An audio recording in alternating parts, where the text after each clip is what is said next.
maybe a little one.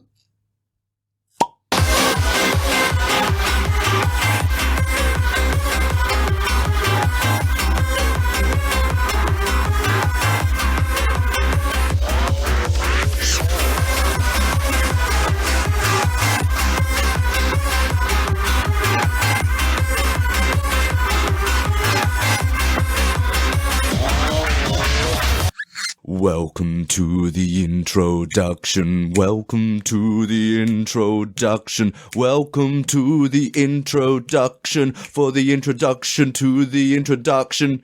Here it is.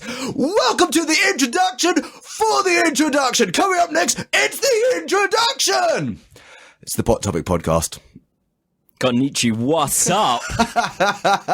And welcome to the Pot Topic Podcast. I am one of your hosts, Tom, and with me over the other host, because there's only two of us, Taz. Hey, what's going on? We've got another Shit Muncher Free show going on for you. Damn right. On this podcast, we take topics from both the community and from the host, put them in pots, draw them out at random, talk 2 hours, and do it while drinking whiskey. Yes. And so tonight, I had to take a trip down to the only Tesco's that's open on a Sunday after 6 to buy a bottle of Glenlivet Founders Reserve, which I'm happy about. And yeah, if you don't mind me doing the honours. Yeah, go for it. I didn't take it right out the box like we usually do because, well, this, as all the classiest alcohols do, comes wrapped in brown paper. Oh. So I just thought I'd... fried gold. Yeah. So we know it's going to be classy shit. He says, chucking the wrapper over his shoulder. So just give me that fucking amber gold. Sweet. So what have you been up to, Tom? You know exactly what I've been up to. I had 2 days off this week, and I've spent them on my arse with a HOTAS controller on top of me. Oh, that pop failed. Sorry. That's better. Yeah, I've been playing a fuck ton of Elite. Like, Elite Dangerous is now my new crack. It's taken a while for me to find a game that I can fall this heavy into. The last game I fell this heavy into was Eve. Oh. Like, it's been good 8 years or so. I'm not going to lie, Tom. I was hoping that the game you'd fall heavy into was going to be X-Wing. Yeah. But never mind. Can't have it all. No, this game is so fucking cool. I spent it's not though, is it? No, it's like the nerdiest fucking shit ever. So I sit there with my Razer headphones on, spilling coffee down your top. Sorry, red wine down your top. Red wine and water down my top. Yeah. Pissed as a fart, flying spaceships with a voice-controlled computer on my ship, so I can tell it to jump to hyperdrive and all this kind of bollocks. Deployed landing gear, retract hardpoints. Yeah, let's not forget the bit where you're also starting to take videos of yourself. Oh yeah, this is me trying to learn how to use Premiere.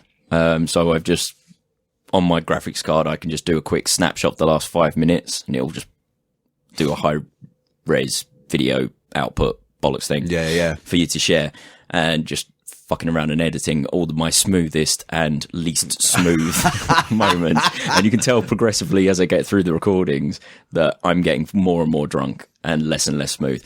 But yeah, I'm sitting there, voice-controlled ship, big throttle and joystick, big flight controller.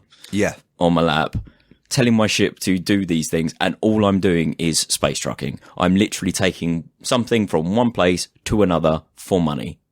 And occasionally some pirates might show up, but I'm too good and I get away. Well, it got exciting the other day when I got home because you'd taken a job and you went to the space station, but the space station was in lockdown.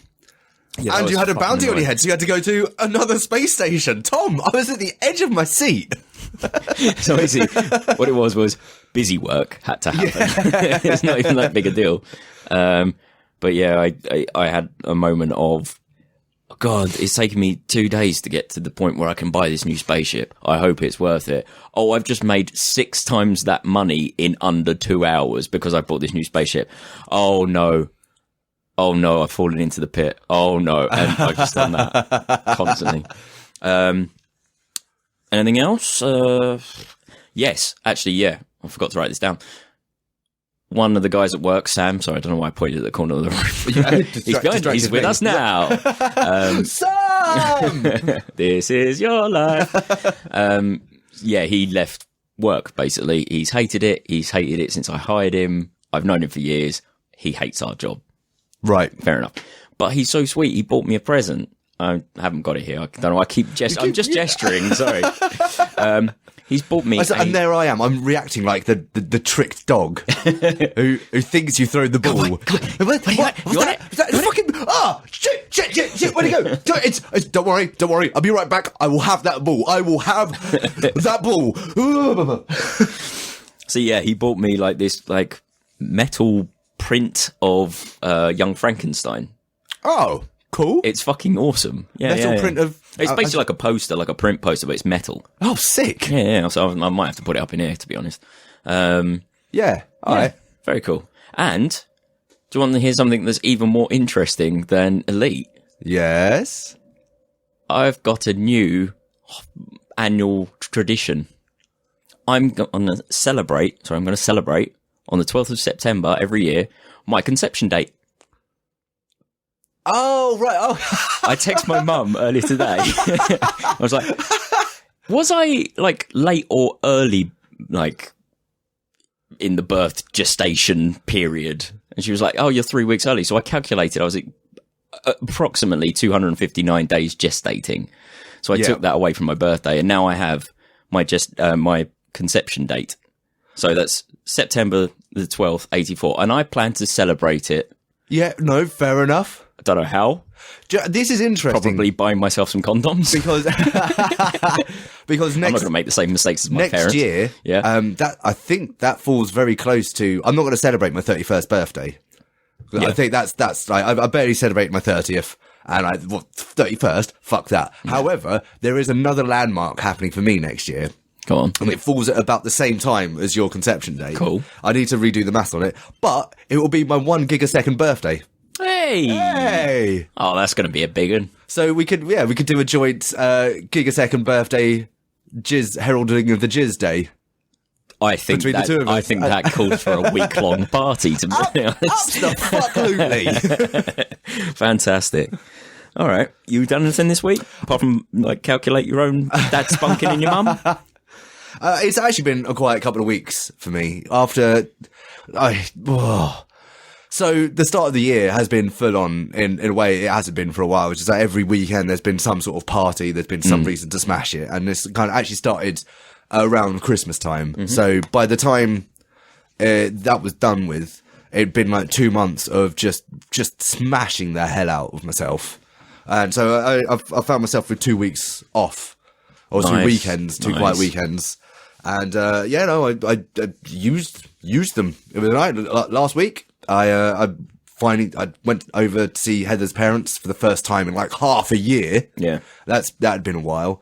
And this week, this week, I went to Kel's, the former host Kel, and we ended up playing Arkham Horror, the card game, which has just been released.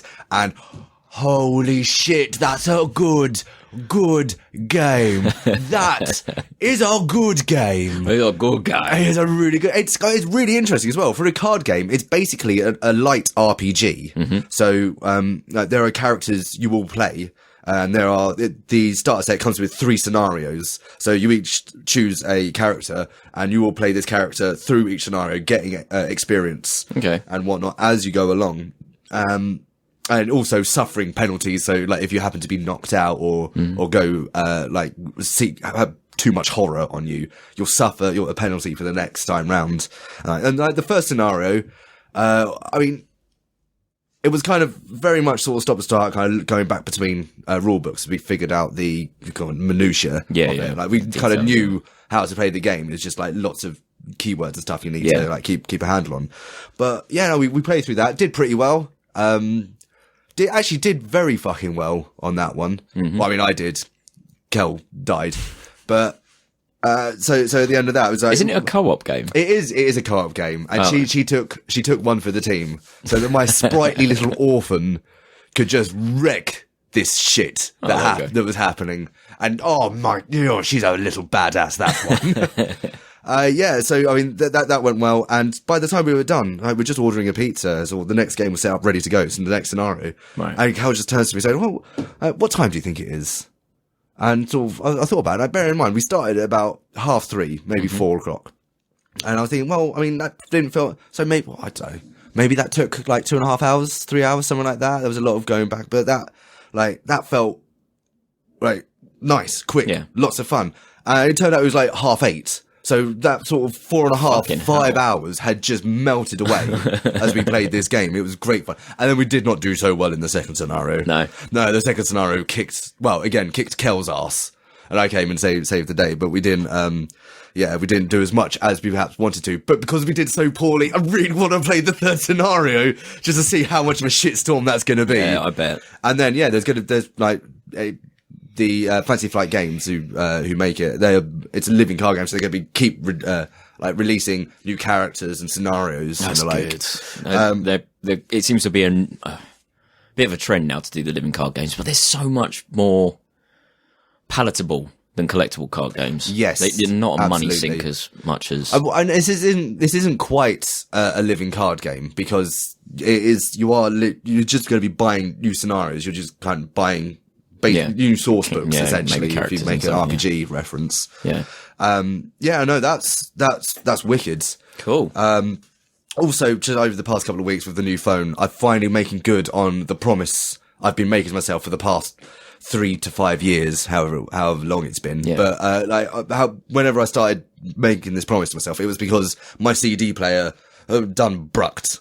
Oh yes, I know what you're talking about. My laptop done brucked. Yeah. And all of a sudden, I had no means of playing my music anymore. So I would start going so for the past few years, I've played most of my music through YouTube and similar things, and felt horrible for it. So the promise I made myself was, look, I'm going to do this on the proviso that if I start listening to, if I already own the music, that's fine, don't care. If I don't, I will buy this music once I'm able, once I've got the money and I've got the means to play it. And I've started that process. So that actually feels pretty good, actually kind of giving the money to I had to start with Destrage.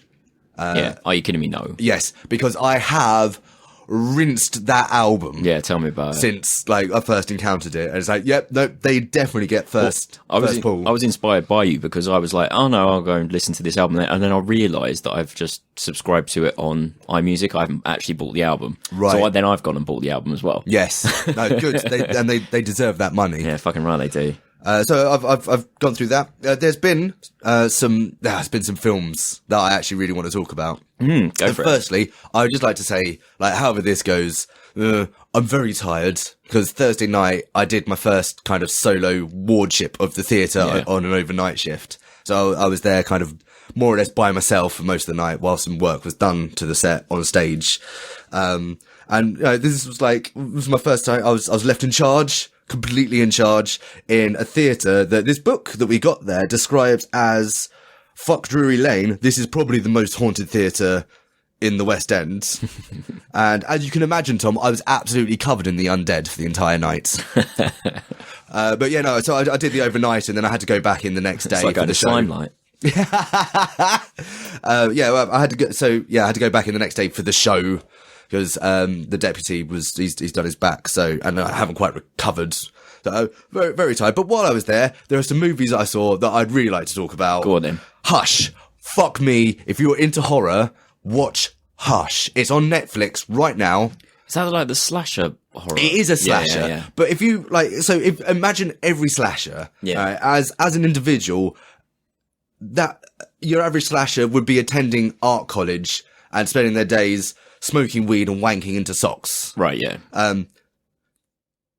Hush, as an individual, went somewhere more impressive, knuckled down, did the work, came up with some brilliant ideas.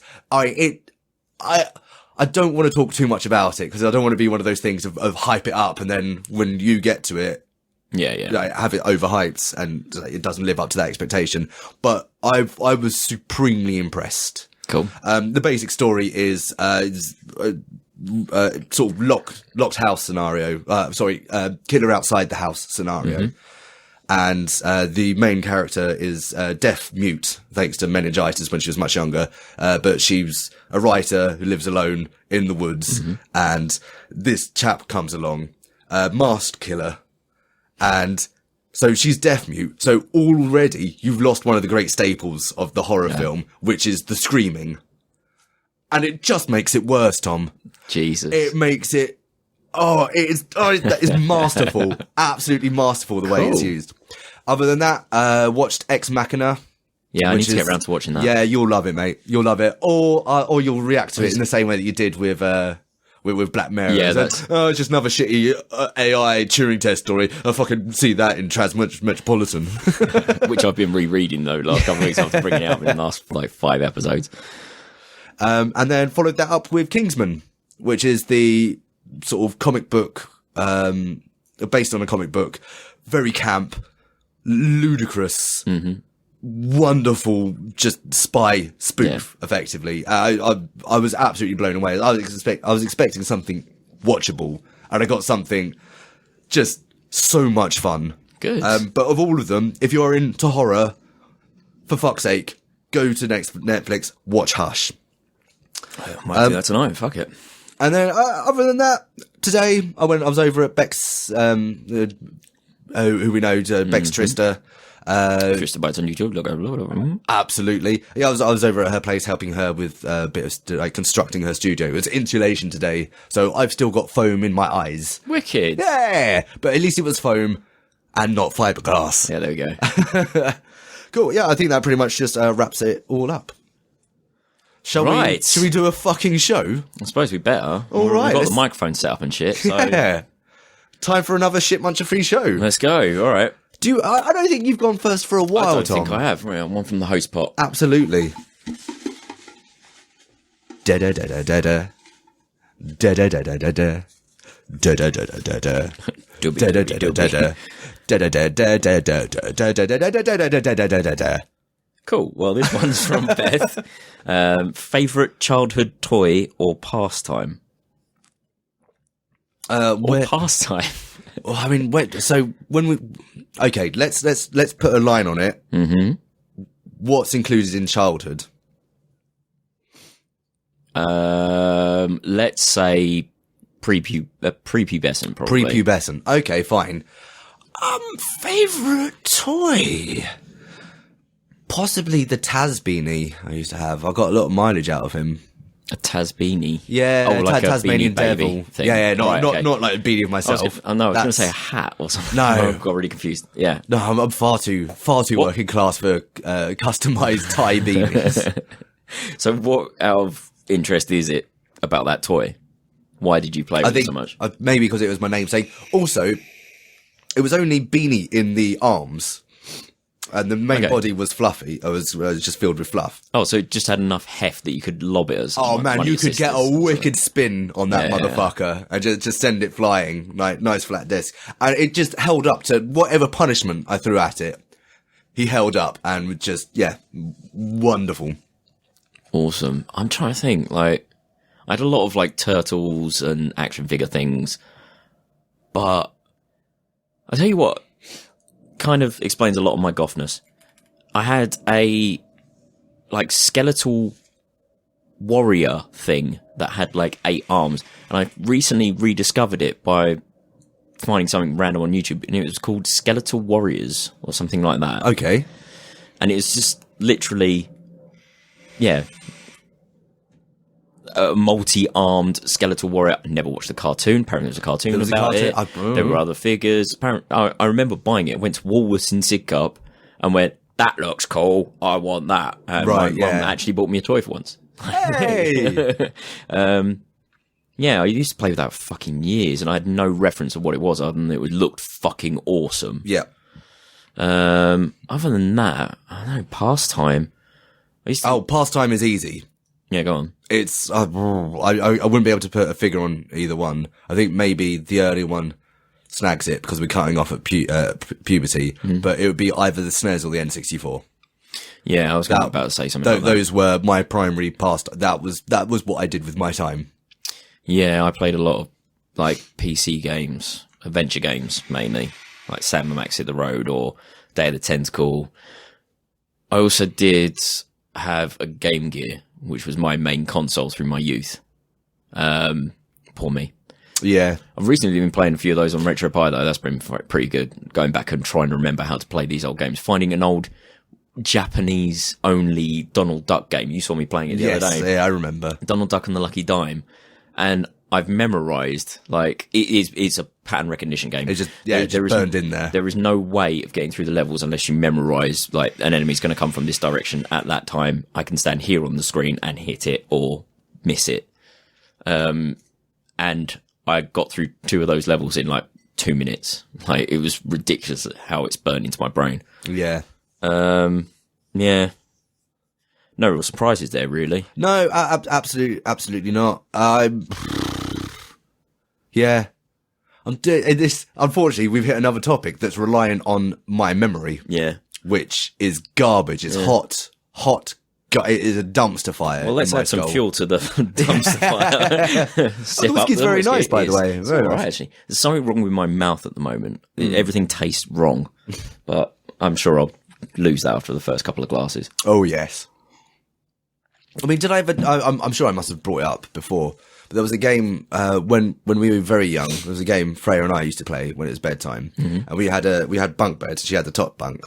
And the game was quite... As the elder should always. Yep, absolutely. Yeah. And the game was... the title is very descriptive of what you had to do. The game was called Spitfights. Spitfights. Oh, God, yeah. You told me about it. And so what we'd do is we'd stick our heads out past the end of our beds, and then the game was try and spit at the other one. I see some... Yeah. I mean, me being a fucking idiot kid... Bit of a handicap didn't realise... Like, in your brain. I think... I don't even know how it came about. I think Freya just probably invented it because she realised... Oh, I mean... Is this a way I could just get away with spitting on my brother? And also making my brother spit on himself. Yeah, spit in his own face. I love Freya. She's awesome. Yeah, like, I don't really... I'm trying to think of what I did as a kid, and I just, like, fucking did nothing. No, yeah. And doesn't that sound so appealing as an adult? Doesn't it just? Oh, fucking phenomenal. When you have the time to fritter. Oh, fritter away, kids, if you're listening. Don't waste your youth. Waste your youth. Well, I mean, this is what I came to the realization recently, that a youth unwasted is a wasted youth. Yeah. Yeah, you need to fuck about. You need to be a dickhead while you can. Yeah, there's plenty of time to be sensible or do stuff. Yeah.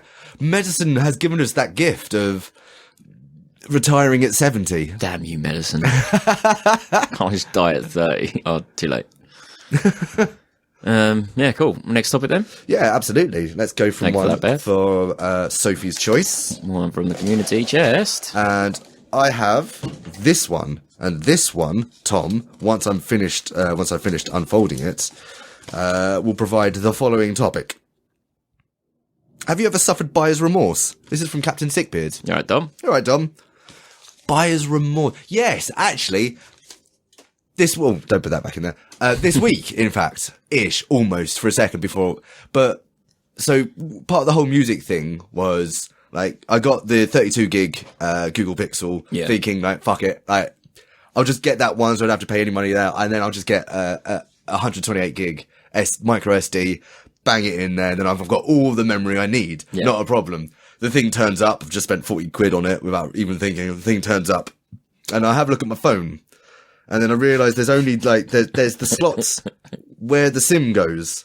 And I'm just like, oh, okay, before I start fucking, I mean, because it might be one of those where it's, like, the SD and the SIM are kind of layered on. So I don't know. Let's Google this and let's have a look. And then that's where I find out that there is no SD slots. There isn't at all. And so immediately it's like, well, that was fucking dumb. It's the fact you came up to is like, so was it class 10 SD card that I need to get? Yeah. They're the best for like high video and all this kind of stuff. You did your research. Like, you could have done the research on your phone.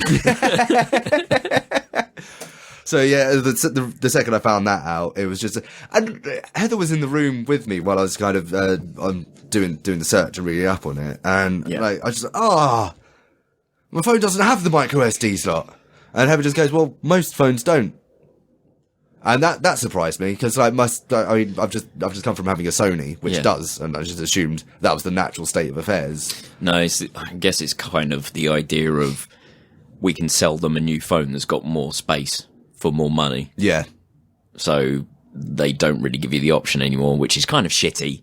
Yeah. Especially in something that Google, I imagine Android being quite an open platform and all that kind of shit. So yeah, then I thought about it, and I sort of downloaded You Kidding Me No onto the phone, and it was 100 meg. And I was sort of looking at available space. It's like, well, if an album was only 100 meg, this will easily take 200 albums with room to spare. And I'm not going to ever have 200 albums. Yeah. So I think I'm probably good here. And then rather than sending the micro SD back, it occurred to me that I don't have a master backup for all of my shit. Yeah. So I've now kept that, and that's now going to be, so that was like a brief moment of buyer's remorse. Yeah. And then, I made good on it. Now, it's been well documented in this podcast before that every time I fancy something, a gadget or a little toy, or I go and fucking buy it instantly, I play with it for 10 minutes and then I'm done. I always do. I'm surprised we're still doing a podcast 3 years later. For instance, let's think. Every single game I've got in my Steam library, apart from Elite, maybe.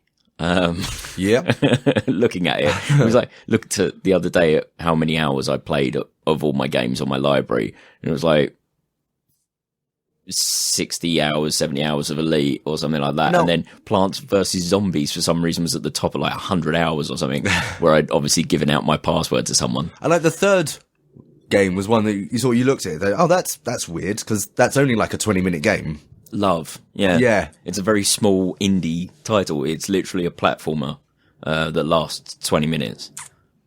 So, yeah, I must have left it on for like 2 days or something. Other than that, no, I mean, I think I'm good. I spend a lot of money on bollocks. That's probably where I should be remorseful. Yeah, if I'm going to put buyer's remorse anywhere, maybe it will be alcohol. But the remorse isn't immediate. It tends to come the next day. Makes sense, yeah. You'll wake up, feel awful. It's like, well, probably didn't need to buy that much, and now I feel terrible. Yeah. So, I think just taking a swig. Tasty. I mean, I don't really get buyer's remorse. I mean, how does it happen? I'm just trying to think of some time I've been let down by something I bought massively. No, I mean, I've got nothing. Even like the times I've been let down, say like the last Andrei Sapkowski book, the second book in the Witcher series. I didn't, but I've got issues. I've got big issues with that book. It was like not a spot on the first, and all it is just a setup for the next book, which is one of my, oh God, I fucking hate that. I hate that shit. That's just bad storytelling is what that is. Right, yeah. Right? You don't just sell half a book. You don't sell the whole fucking book. Put all the story all together and say, there, that's like fucking, or if it is going to be a continued story, have something that you can resolve. So there feels like a sense of resolution, of completion at the end of a story, but there's still a little more to go. That's fine, but just half a story. Yeah. Go fuck yourself, Sapkowski. Yeah. Fuck off. But I didn't have remorse for it once I finished reading it, because I still read the book. Read it. Yeah, yeah. I enjoyed parts of it, and I'll, now that the third one's turned up, Heather got it for Christmas or something. I'll probably read that. I'll give it another chance. But yeah, I don't know, the remorse thing. I've got one that's universal for everyone. Oh, everyone's always regretted buying this. What's that? A drone. A drone. I've bought maybe 3 or 4 of them in my time, either for me or for someone else. And every single time, for Risa, haven't you? Yeah. So that was a case of buying a small one, her destroying it in less than a minute, and going, right, maybe it was a bit flimsy. Maybe I better go get another one. Bought a bigger one, played with it once, Yeah, that was fun-ish. Has she not got it out? No, because it broke. No. Oh, really? Yeah, like, it just doesn't respond anymore. Like, it was like the second time we brought it out, it just was fine when we put it away, brought it out again, didn't work. Oh, fuck that shit. And it's the same with every drone. Oh, There's never been a decent drone made for less than like 500 quid or something. So oh, fair enough. Oh, that is rubbish. yeah, fuck drones. Yeah. Yeah, I've got nothing. Cool. Fuck you. If you're doing well tonight. If you're going out and buying shit and then instantly regretting it, you're not very good at buying shit. I guess that's Do going to your be research. Yeah, do your research. Coming from the dude who just bought a micro SD card for his non-micro SD card phone. Yes, but I made the best of it. No regrets there, sir. None whatsoever. No regrets, recycle. Right, guess one from the host then again. Yeah, let's do it. Cool, there's a big one. Oh, thank you very much. I'm glad you noticed. And this one is from Eddie, or as I've written it, Edelum. Edelum. Yeah, apparently. Oh, hello, Edelum. What would the following taste like? Disappointment, lust, and disgust. Oh, I mean, disappointment's going to taste watery. Drones. Watery. Yeah. Yeah. It'll taste like Beck's Blue, which is what I'm drinking tonight to try and remain somewhat sober. This stuff tastes like shit. What? Oh, yeah, they probably didn't have nanny state. No, anyway. I looked for nanny state, didn't have nanny state. Womp womp. Yeah, no, I was thinking... Okay, the reason I say watery is if you get a meal or a drink, say you get a coffee or sort of a pasta dish, and like the flavour's not... It's very faint, and it just tastes a bit watery. Mm-hmm. That's always disappointing. So I'm going to go out there and say that disappointment is watery. Despite the fact I actually like it, I think disappointment would taste like licorice. You like disappointment? No. Well, yeah. A little bit. Well, I'm a melancholy lad. I think you know that. Yeah, licorice. I'm an emotional masochist. In particular, Bassett's All Sorts. They look delicious. However, they don't usually taste that great. They're all right. They're just not as good as you think they are. Yeah, okay. I see where you're coming from. Because it's not quite licorice, and it's not quite like a sweet. It's just like mush that's a good colour, which really attractive mush. Yeah. Yeah. All right. Okay. Yeah. All right. I can see that. I'm not going to go with it. I'm going to stick with wateriness because we can have our own definitions. No, we can't, Tom. This is a scientific podcast. We must apply the empirical methods. So, first test. Disappointments. Does it taste like licorice all sorts? Nope. Does it taste watery? Yes. Right, okay. Watery. There we are. Been out-scienced. Science. Lust, then. Lust. I think, what was it? Strawberry custard. It's a vape fluid, isn't it? That exploded on Hal that time.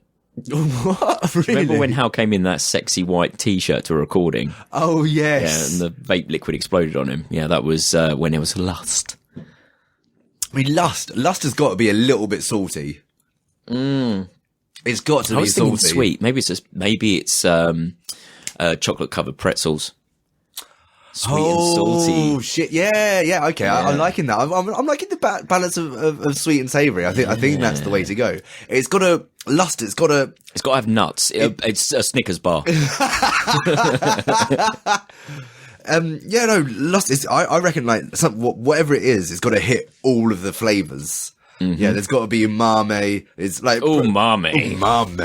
Yeah, primarily there's got to be like umami and sweet. But you need to get a bit, just like a hint of bitter, and a hint of sour. It's got to engage everything and just kind of take over your entire mouth, maybe as lust often does. Cherry pie, like slightly sour, but cherry pie could work. Which is I love the mouthfeel of that word. I'm going to say lust. Podcast fried gold. Lust. So actually, this kind of goes back to disappointing lust would also be watery. I mean, whatever that flavour is, but watered the fuck down. It's like the fourth wank, like or fittingly for me at least, like sex in the shower. Yeah. I always find sex in the shower. It's awful. It's rubbish. Fuck off. If you like it, well done. I hope go on your merry way, safe in the knowledge that you are wrong. Yeah.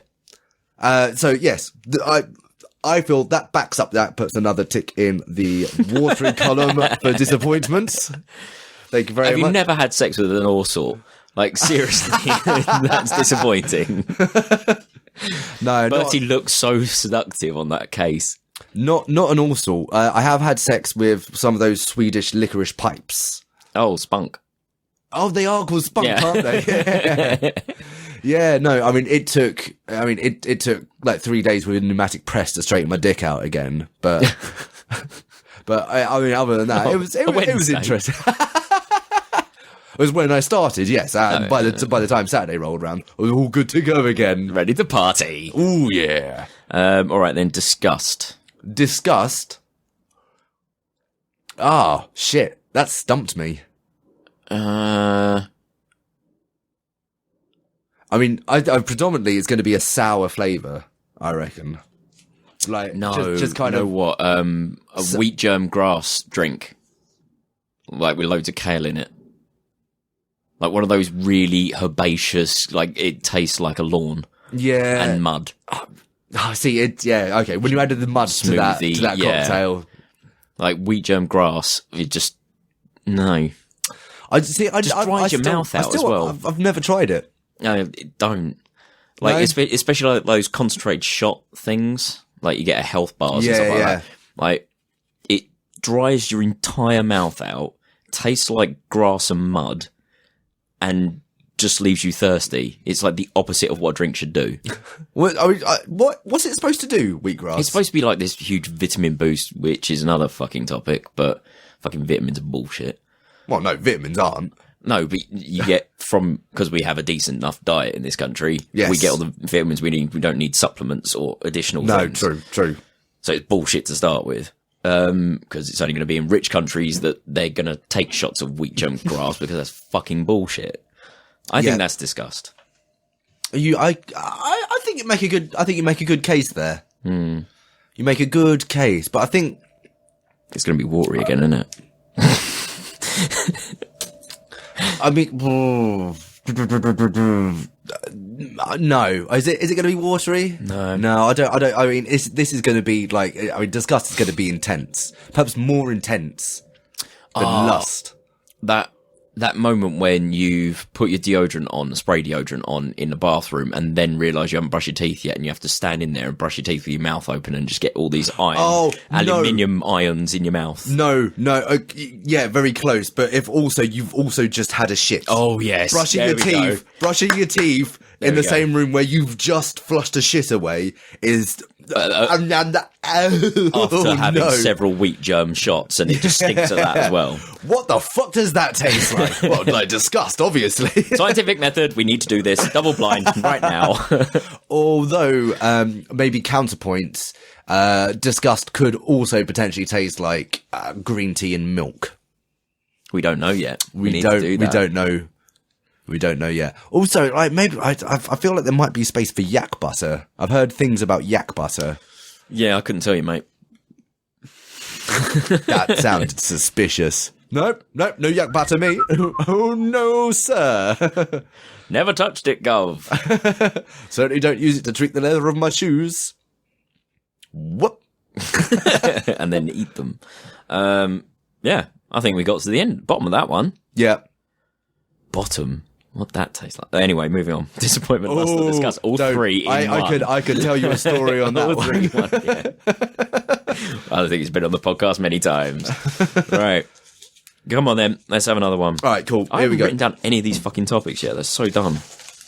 Oh, come on. Do your job, man. I know. This is the problem I had last time. I'm not even drunk this time. So, one from the community chest. We got one from Kai. Hi, Kai. You're a dude. I think it's about time we had a kai. I still don't know I don't know what the fuck a kai is. Kai is when two drag queens have sex. Oh, why is it called a kai?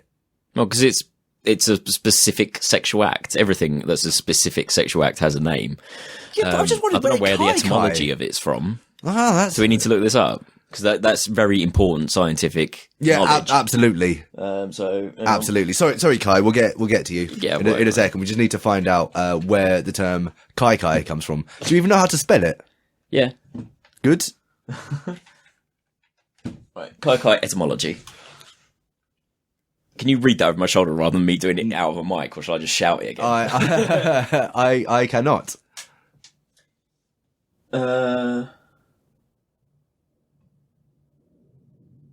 No, that appears to be an ancient Greek.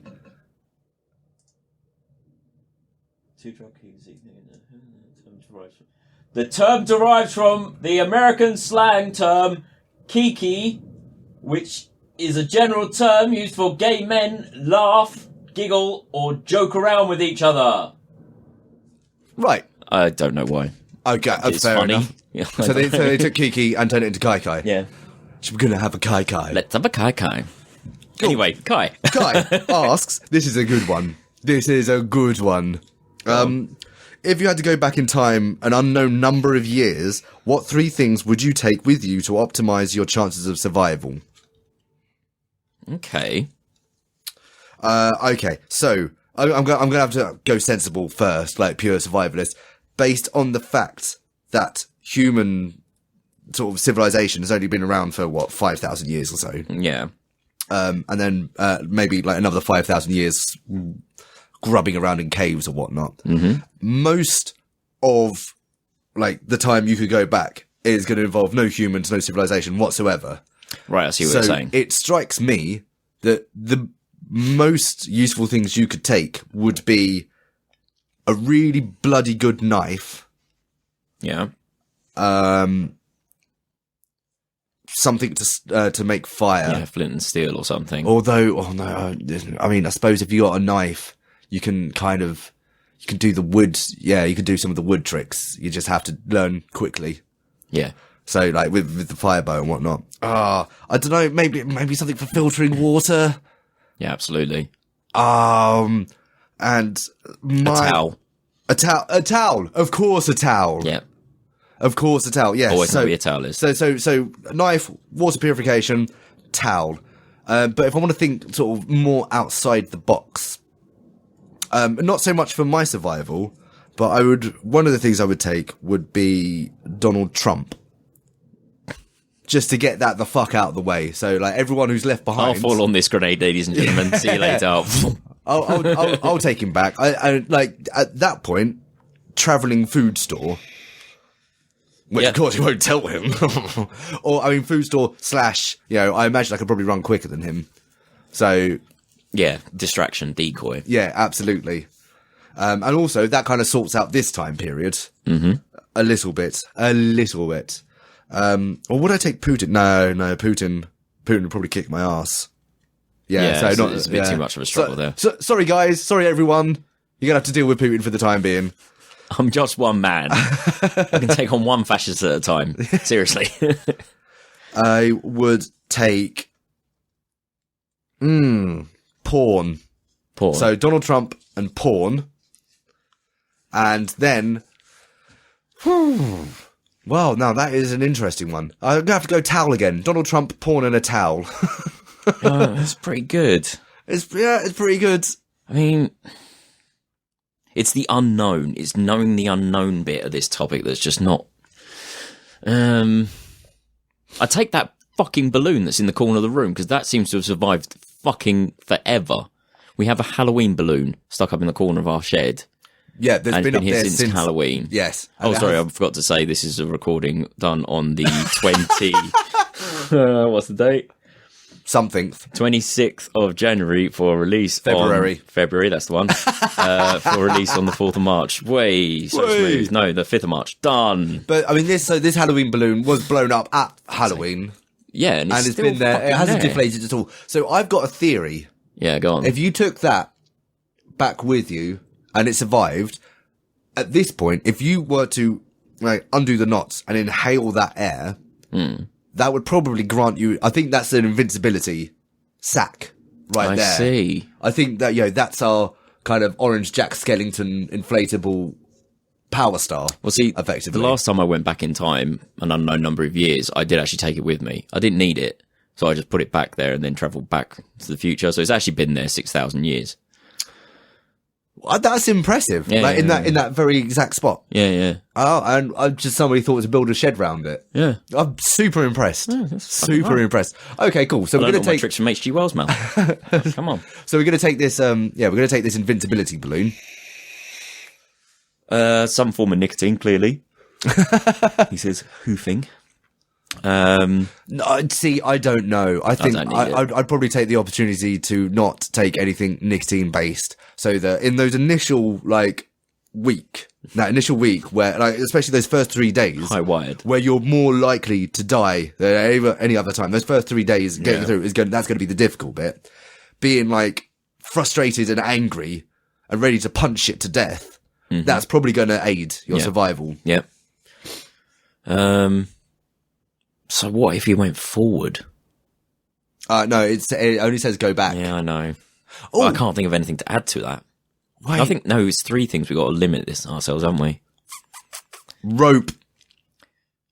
You can make rope. Oh, man, but it takes so long. You can find an alternative.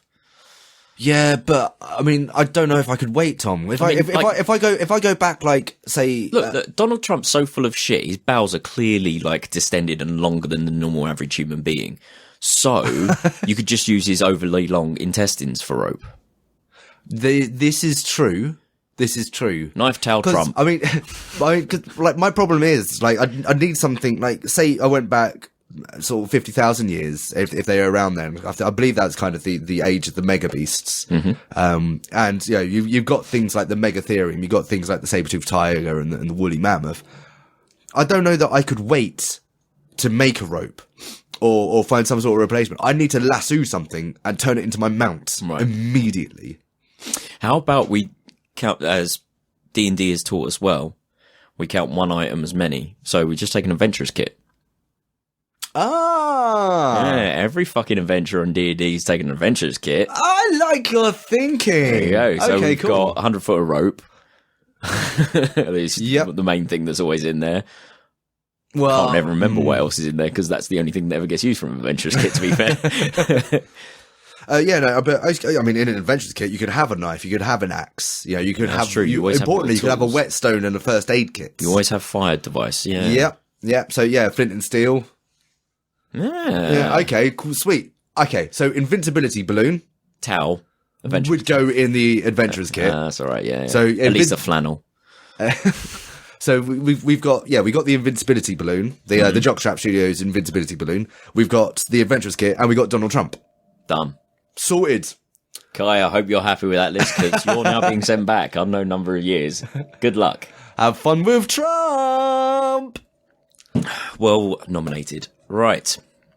Let's have one from the host pod again. Go for it. Or what we got, or what do we got? What do we got in the da-da? What we got is a lot of empty pot. We need more topics in there, boy. I know you've done some recently, but shit, it's one from me. Yeah. Is it another musical interlude? No. Okay. Thank fuck. Are there... And I didn't mean that as thank fuck. I love musical interludes. I just hate the process of going... Oh shit, we haven't got anything to give with the musical interlude, guys. The issue's up tomorrow. Shit, can someone help me out? Oh, also should point out, I can't remember if I had by the last issue or if I pointed out, but I have sent the message to Eben Brooks. What I loved is the fact that it took you that long to send a message to Eben Brooks to say thank you. And he sent one almost immediately back. Saying, oh, that's all right, mate. Cheers. Yeah. No, don't worry about this, late. That's all fine. I'll make sure to mention you in the next newsletter. You really are just the most spangly, wonderful person. Yeah. Thank you. Morass of Molasses that were on last issue as well. Please give them a listen if you haven't already. They have sent their thanks to us. Yay! And I've told Beth to say thank you back. Sweet. Oh, and yes, need to make that gig. Oh, hang on, that's on the 13th, isn't it? Oh, shit. Yeah, that's right. Oh, that's right. Yes. Okay, cool. Yeah. Right, I'm going to have to change my plans because I just agreed to something else on the 30th. Oh, no, I might be able to do both. Anyway. Cool, yeah. So this one's from me. Are there any actors/actresses, in your opinion, that can do no wrong and you'll see anything with them in? Gary Oldman. The man's a fucking chameleon. Yeah, fair enough. I adore him. Sandra Bullock. Doesn't matter how bad the film. I'll watch a Sandra Bullock film. Oh, really? Yeah, I don't know why. you love a bit of Bullock. But it's not even... Yes, she's a very attractive woman. She's fucking fit. However... You'd love to get some of that Bullock in your mouth. I don't know what it is. I can happily sit there and just let my mind rot to the worst of her films. And then she'll do something like fucking Gravity that's awesome. Yeah. Bit of Bullock in my face. I'm always glad. Yeah, you gargle some Bullock. I always do. Yeah, no, Gary Oldman, I fucking adore Eva Green. Eva Green's a good one. Alison Brie, I will watch literally anything with Alison Brie in it. Who she plays Annie in Community, the comedy series. She is hysterical, and it's just impossibly pretty. And also, it turns out in like interviews and things, and like the shit she does outside of shows, just general all round lovely nice person. Yeah. I'll have some of that. Rosario Dawson, I will. Fuck, that's a good shout. I will suck me down some Rosario Dawson. Good shout. I will get up on that Rodor anytime. Love me a bit the Rodor. I'm trying to think. More classical actors or anything. I mean, okay, so Patrick Stewart, I'll happily watch in anything, but that's because he's only ever done good things. Yes. Although the X-Men films, but I have watched them. He's always been great in them, but. Okay, so how about this? Right. So, like, we know that there are some real stinkers out there.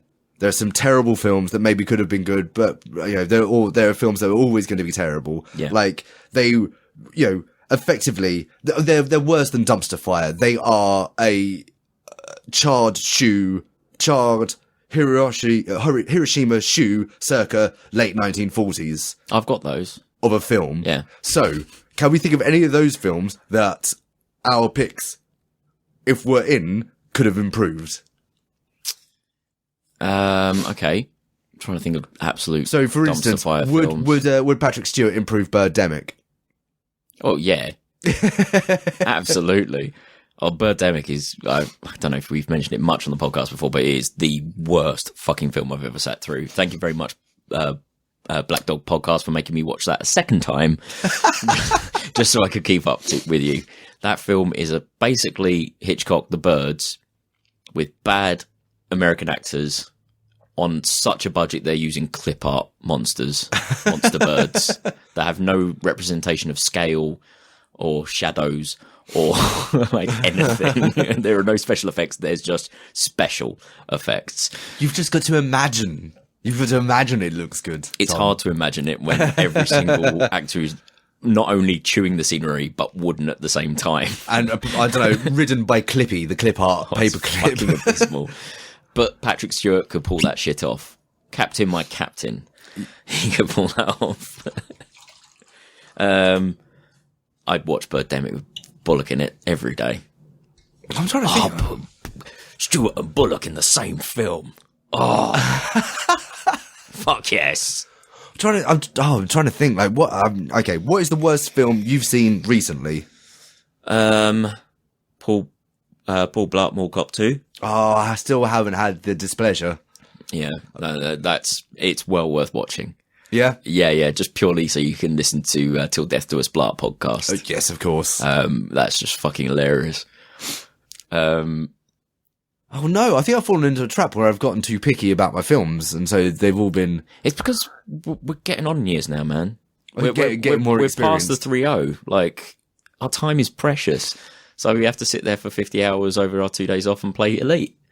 You know, time is precious. I mean, the worst film I've seen recently was, again, it was on my overnighter at work.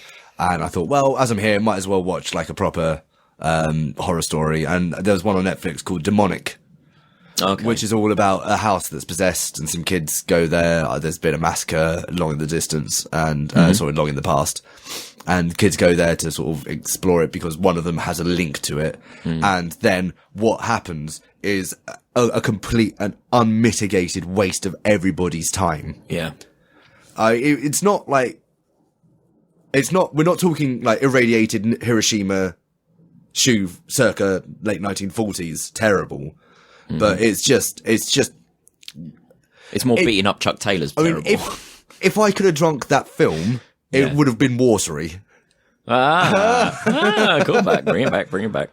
And I'm not sure that anyone could have improved. Actually, don't know. Like maybe Oldman, Gary Oldman. Yeah, probably. I imagine he would have played. Like there was one character. Although thinking about it, Oldman, like Dracula, it's not good. Brilliant. It's not good.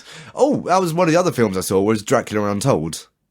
Which one's that one? That was the one that was released. Within like the last couple of years. It basically tells the story of how Vlad the Impaler became Dracula.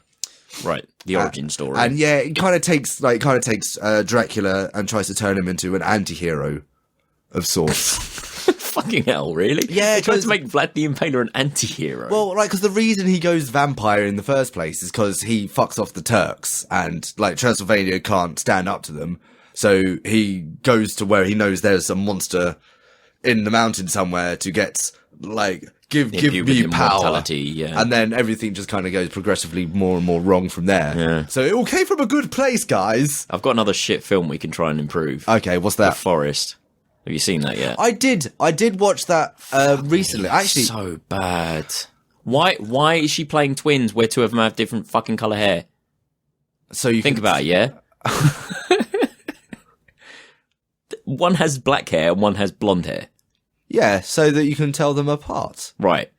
That's not how twins work, especially not identical twins.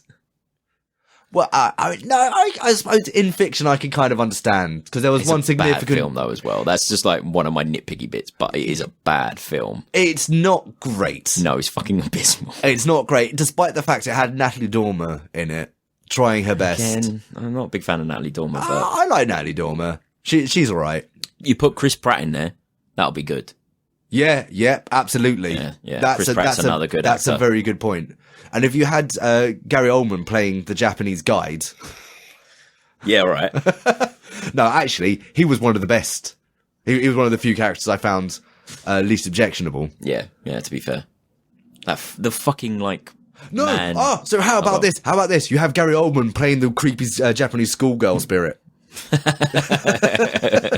And he could do it. He could do it because the man's a chameleon. Yeah. Pull that shit right off. As long as he, all I can see now is Gary Oldman in his fucking Dracula shades, just walking through the forest. It creates in mind an image very similar to the Aphex Twin video window for Window Licker, yeah, where you've got the girls with the weird kind of sort of grotesque demon faces. Great, something sort of like that. Which, I don't know, that is actually creepier than Japanese schoolgirl. Every film can be improved by putting Aphex Twin's face over everything. Come to daddy. Cool. I think we pretty much nailed that one, man. Oh, okay, well, so, do you think that, what's her name? The one you like? The lady. Yeah, do you think Bullock could have done that role better? Absolutely. Well, because I think part of the problem is that it was pretty shittily written at points. It was shittily written most of the way through it. Yeah. Oh no, to be fair, like the mid section of that film, like the sort of basically the second act, I thought I actually quite enjoyed that. It was just Act 1 and Act 3 I thought were bullshit. Yeah, I can see what you're saying. It's like the least horrific parts of those films. That film even. But still not a good film. No, but I reckon Eva Green could have improved that. Yeah, fair enough. I like she could. She does Tortured insanely very well. Yeah. We know this thanks to Penny Dreadful. Fuck, I've got another awful film that we can. I'd say awful. I fucking loved every minute of it. Okay, go for Leprechaun Origin. I've not seen it. I've only. Fuck me, that is a 1-star Netflix diamond. Really? It's produced by the WWE Federation. And it's like, first of all, the Leprechaun films don't really take themselves too seriously. Has it still got Warwick Davis? No, exactly. No, not at all. It's like was he only in the first film? No, he was in quite a few of them. Was he in Leprechaun into Hood? I think so. Because that's the only one I've seen. Yeah, I think so. Oh, okay. Cool. Yeah, no, Leprechaun Origin has like it's they literally bought the name and just applied it to this film. Okay. And there are moments in there where I have stood up and go, yes, because it's so dumb and it's brilliant.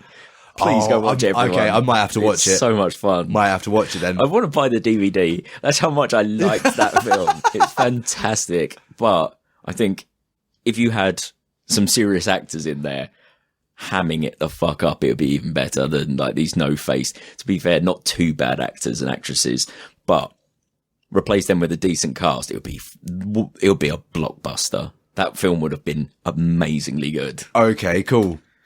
I'm interested in this as an idea. If at some point perhaps we sit down and watch Leprechaun Origin, and then we do a hour like interstitial talking about it and like recasting it. Yeah, you up for some of that? Absolutely. Because we haven't done a film interstitial in a little while. So yeah. We'll do the Leprechaun series of films. Oh shit, son! That sounds horrific. Next Halloween, ladies and gentlemen, let's write in our diaries and not do it. Cool. Should we have one from the hot pot? That one was from the hot pot. No, that was. Oh, it was, wasn't it? Yep. One from the community chest. All right, let's have one from Sophie's Sophie's choice. And here we are. If I may be permitted a second to open The Devil Asks. Let's see if this goes better than the last one. Oh, the devil again. Because we completely forgot about God last time. Forgot about God. He's locked in my basement. The Devil asks, who would be the best slave? Who would be the best slave? Who would be the best slave? I'm going to say out of the hosts, so you, because you're the other one. I don't want to be the slave. No.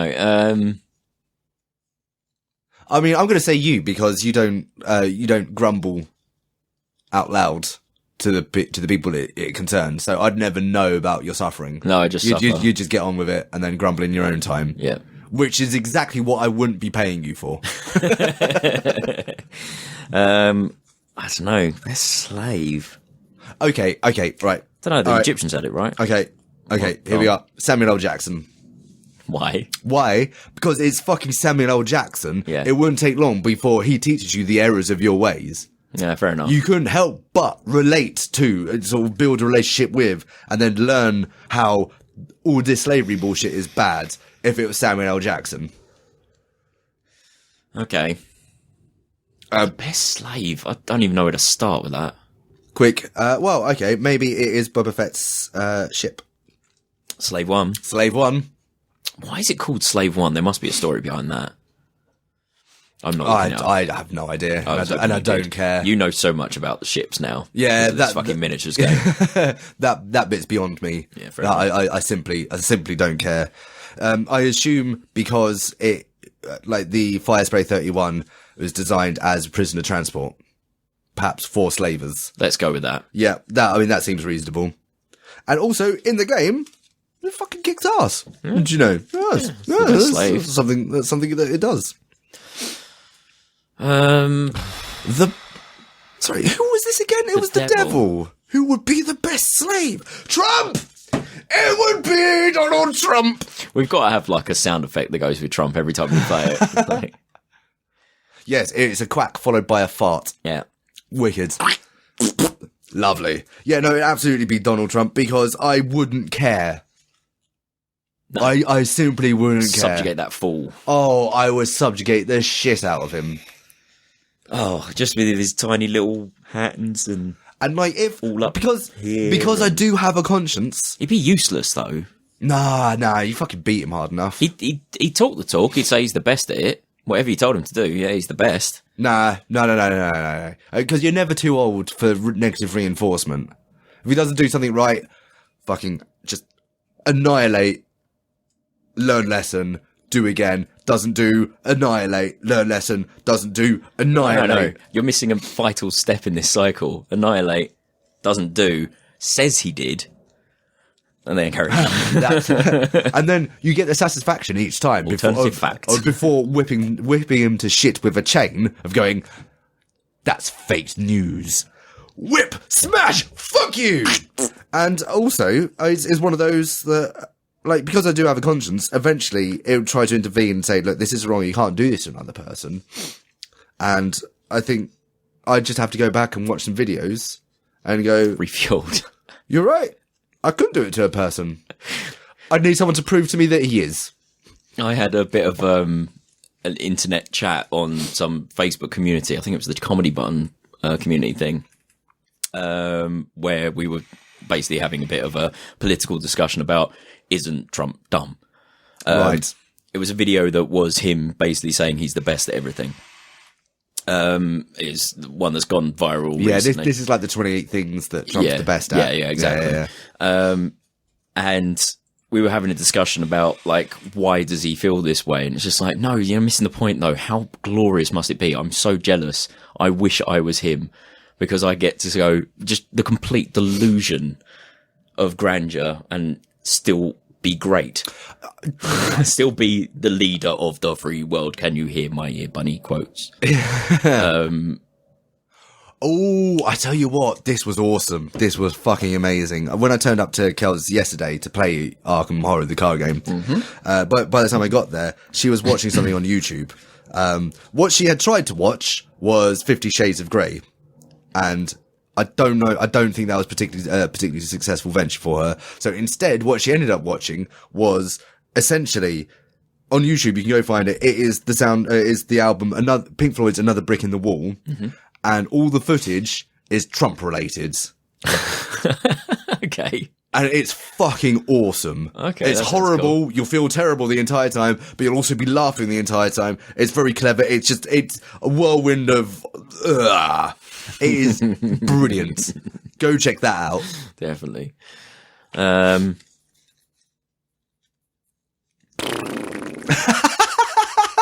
the man, he stalleth. I'm just so deflated and tired. It's definitely a Sunday podcast recording. Should have had that coffee, man, when I offered it to you. Because you know what? I'm not. Right now, I'm not very tired. Oh, I've got so much energy. See, I thought because I always have a cup of coffee beforehand, and then I'm just jittery in the intro and I can't get the fucking words out. Because I always do a mega strong cup of coffee before we start. So I thought, no, I won't do it this time. I'll have a chocolate shoe bun. So I'll just load myself with sugar. And that lasted all of 30 seconds after starting recording. Now I'm just, I'm full, I'm tired. Bless it. Oh, well. Right, come on, fuck the devil. Yep, cheers for that, the devil. That's very good of you. We're gonna As always very good to hear from you, devil. Yeah, cheers. I want that. Big fan.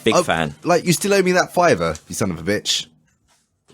Cool. What we got, Tom? One from the hot pot? We got one from your Wenchy. Hey! One from Heath. Best whiskey discuss. Oh, okay. Okay. There's just... Oh, no, shit. There is a discussion here.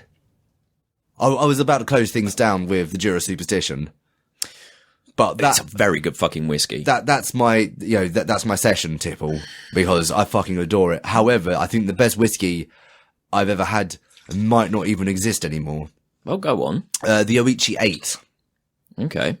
The Oichi distillery is attached to the another one of the distilleries, or the Oichi might be like a brand of not Nagasaki. Oh shit, I can't even remember. One of the Japanese. Hibiki. I think it's attached to Hibiki, okay. Maybe. And yeah, so Johnny and I, just before he moved to Turkey, he sort of did a day with like a whole bunch of people, just had a one-on-one day. Yeah, that's right. Say goodbye. And we went to the whiskey bar that used to be in Trafalgar Square, the Almanac. And we were just going to spend the day there just drinking whiskies. And at one point, we got... it offers you like a whiskey tour, and it kind of gives you some presets, or you can make your own one. And this is like five measures of whiskey, and they come in 5 separate glasses. And of course they do. That was a stupid thing to say. You wouldn't mix all 5. What a garbage concept. But yeah, no, all 5 of them, they come in this fucking deer's antler. Oh, sick. Where, yeah. So it like they obviously it's been bored out so that each one can sit in its own notch. Yeah. And one of them was the Oichi 8. And the Oichi 8. So in whiskey, there are classically there are 4 distinct flavors: Highlands, Lowlands, Speyside, and Islay. Thank you. And so it could be sort of summarized as peaty, fruity, sweets, and herbaceous, I think. Yeah, something like that, yeah. Yeah. And quite often with a single malt, what you'll get is kind of like one flavour. Or you'll get one it starts this way and then sort of trails off this way. The Yoichi 8, it started on one and then it took you on a tour through all 4 flavours. Damn. And like, because like Johnny and I, like we experienced this at the same time. It's like, wicked, should we do the Yoichi 8 now? Took a sip. And I was like, oh yeah, that's pretty good. And then it's all carried on talking. And then it started morphing. It's like, oh wow, okay, that's weird. And then like, as we kind of drank it more, it's like, it's going through all of, this is all whiskey. This is all of them. This is all the whiskey. This is, wow, what? And it was absolutely staggering. It's so passionate. Oh my God.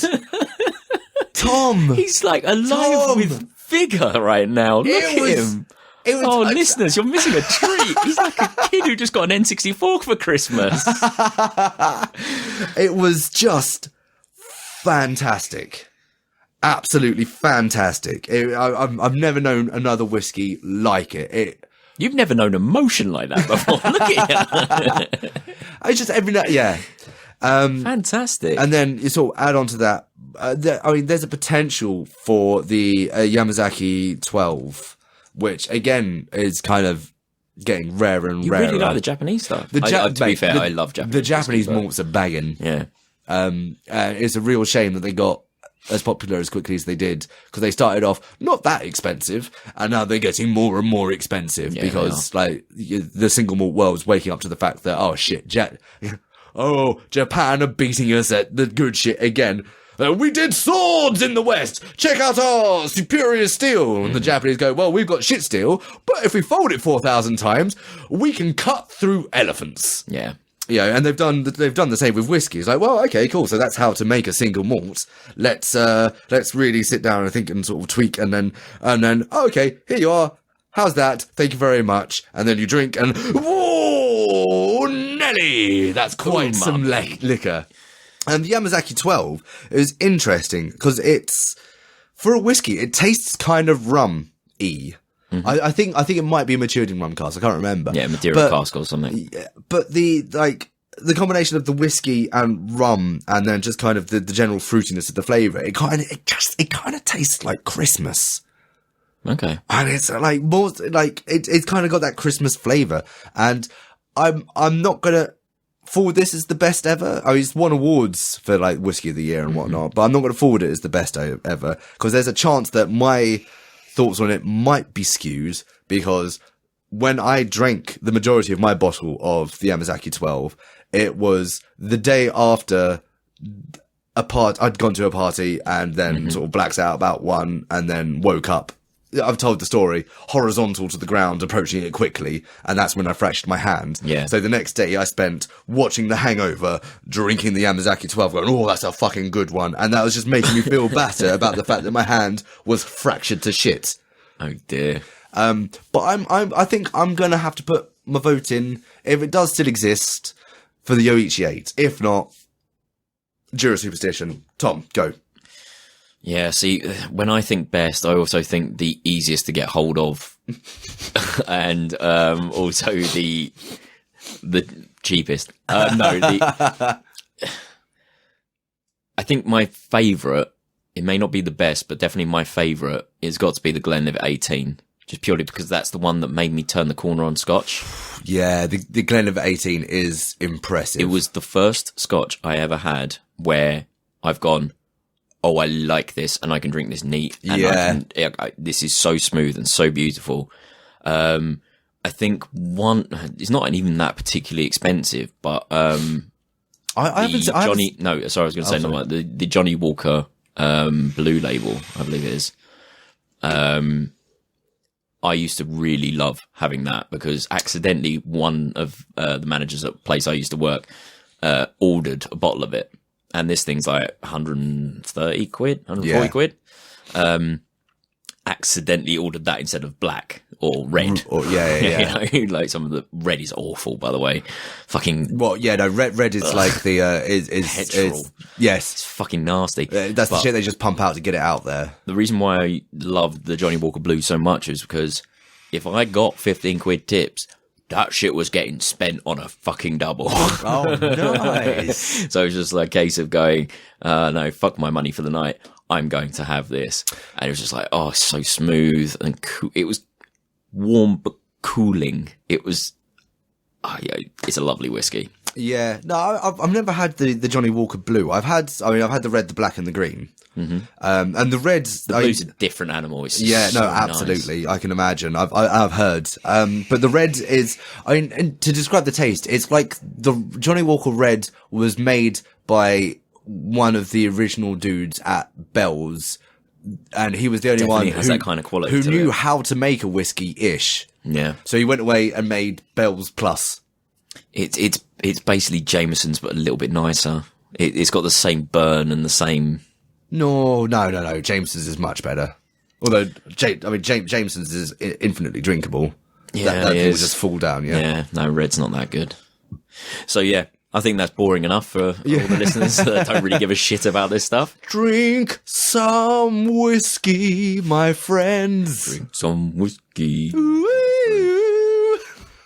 Yeah, can you tell we love it? Oh, actually, wait, one more. What was that Indian whiskey you got? Oh yeah, fuck. That was fucking wicked. Because that was a gift it was from Bangladesh. Yeah, I got that from. Was that my old boss, the German dude? Yeah, I believe it was a gift from work. Yeah. Johannes. Did we drink that on the show? Or no, definitely not. Was this before the show? It was definitely before the show. Right. Way before the show. Yeah, fuck, what was it? It was a Bangladesh whiskey. It was absolutely gorgeous. Indian whiskey is phenomenal. Yeah, I need to drink more of it. Yeah, clearly. I've only had that one. It's really hard to get unless you go into like a proper whiskey trader. It's really hard to find. But one upside to this is there can't be that many Bangladeshi whiskies. No, so we must be able to find it somewhere. We can call it findable. Go do a Google later. Cool. Okie dokie. Shall we have one from the community Sophie's chest? Cool. Lovely. Rikard asks, Rikard, would you rather have penises for arms or penises for legs? Oh, that is a good question. Oh, shit. I'd have to say, I don't know. I think getting around will be a hassle for me if I only had arms and had penis legs. Just, like, mobility is limited. However, you couldn't do anything when you got there apart from, like, flap at the things. Oh, now here's... Oh, damn. No, literally everything I had has been ruined by the fact that being penises... The second it comes to sex, they're going to get erect. So I had this idea of maybe, so if you got penises for legs, so you know that exercise where you go up on your shoulders and then you kind of move your legs as though you're pedaling a bike. Right. Now imagine using your non-penis arms, you've crafted some rope harnesses for a couple of people to be above you. Right. And then you do this, so you get ready, you get on your shoulders, and then you slip your penis leg into each one of the people, and then you do the bike exercise. Okay. That'd be fantastic you still exercise. Got thighs at this point then. You'd need some kind of... Yeah, what I'm seeing is like that is a point, actually. They'd just be either flaccid or turgid. Like, there's not much in between. This is why I was saying... Apart from a spooky. A spooky? Have you not heard this phrase? No. I'm not entirely sure. Like, they talk about it a lot on the regular features because it's a funny word. But basically, a spooky is the idea of an erection that comes out of nowhere as if a ghost has just, like, touched you. Which I think is brilliant. Also brings a whole new meaning to Halloween. Oh, yes. Yeah, but no, like I said, like all the ideas I had for having penis arms or penis legs is ruined by the fact that, erections. So, like, having penis arms, the things I had in mind would they then be possible once they're erect? Because how do they get erect? Do they just straighten out and then go out to the sides as though like you're being crucified? Because like they're erect off the shoulders. Exactly. And like what fucking use is that apart from, I don't know. You need something that, like, I'm going to say that if you've got penis arms, you've got at least shoulder blades, so you can move them side to side and round. So you got some mobility there. So you got a penis on a ball joint. And if you got it for, yeah, exactly. And okay. Similar for your hips. So you've got penis legs on hip bones. Okay. I'm going to say you're allowed to at least move them. Yeah. It's all about the motion of the ocean, is what I'm saying. I mean, it doesn't help. I imagine. Although if you've got penis arms or penis legs, no one's worried about your fucking motion. I mean, you got a job for life. Immediately, I can't help but imagine like the sight of, say, you've got penis legs, and you're sitting on the floor, and you get a spooky going on, and then it's a good word, isn't it? and then you try to get up. That's, I mean, either it's worse than dead leg. Oh God, no! Oh no! I've definitely worked out the weakness of having penis legs. Okay, getting something up your urethra as you're walking. I mean, I assume you'd have bell end shoes, some kind of sheath. Yeah, and at least Tango will make something. I mean, they see a sponsorship deal coming. Oh yeah, for sure, coming. I hardly know him. That worked. Damn near killed him. Yeah, I mean, I suppose if you got penis arms, I suppose there might be some way eventually of learning how to contract your Jap side so you can still pick shit up. I was trying so hard not to use that racist term. Shit! It is, isn't it? I keep forgetting. All right, okay, cool. Beg your pardon, ladies and gentlemen. Yes, no, sorry, that's entirely my fault. That is one. I had to change my language then and say urethra down a microphone. Yep, that is, which is a sentence I didn't think I'd say today. That is entirely my fault. That is ground in language that I've not been paying attention to. Yeah. So, shall we take the opportunity to quickly workshop a new name, a new colloquial term for the opening of a penis? Okay, the coin slot. The coin slot? I mean, I kind of... The Kermit mouth. The Kermit mouth. Please tell me I'm not the only person that's ever used their penis as a puppet and then talked with it. I've done that many a time. I mean, there's a reason why I have so many exes. Oh God, I've got nothing. I'm thinking maybe the Eye of Sauron. Sauron. But maybe that's only when you've got like an STI or something. Yeah, it's been inflamed. How about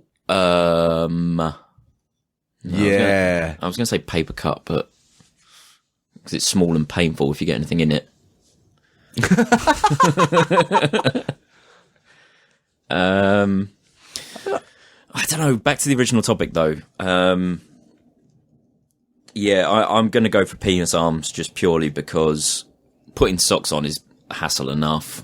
Like putting socks on a bell end. Yeah, but then it's got to be. Yeah, but you know that feeling where you've been wearing tight. No. Hear me out. If you've been wearing tight socks all day and you've got that itch on your ankle, that's bad. If that's on your fucking bell end. Yeah, true. After a long day's work at the mill. But Tom, let me present this. Yeah. Okay, so putting socks on is hassle, so putting them on a bell end would be worse. Now, imagine you're putting socks on, but you're putting socks on with your bell ends. I think that's probably going to be even more hassle. You're right. My God, there's no right answer. This is like if a tree falls in the woods kind of bullshit here. Oh no. So if you've got penis arms or penis legs, say you've got one or the other, like if you've got like wherever the penis manifestation is, in place of your penis, do you have the extremity that the penis has replaced? So if you've got penis arms, you've got a hand for a dick. Or if you've got penis legs, you've got a foot for a dick. That might have its benefits. Do you know what? A hand for a dick? Yeah, not so much on the foot, mate. I gotta tell you, not so much on the foot dick. However, no, hand dick. Yeah, all right. Yeah, that certainly has its benefits. I mean, it would mean that when you're at a club or out drinking, you just need to make sure you've always got long straws.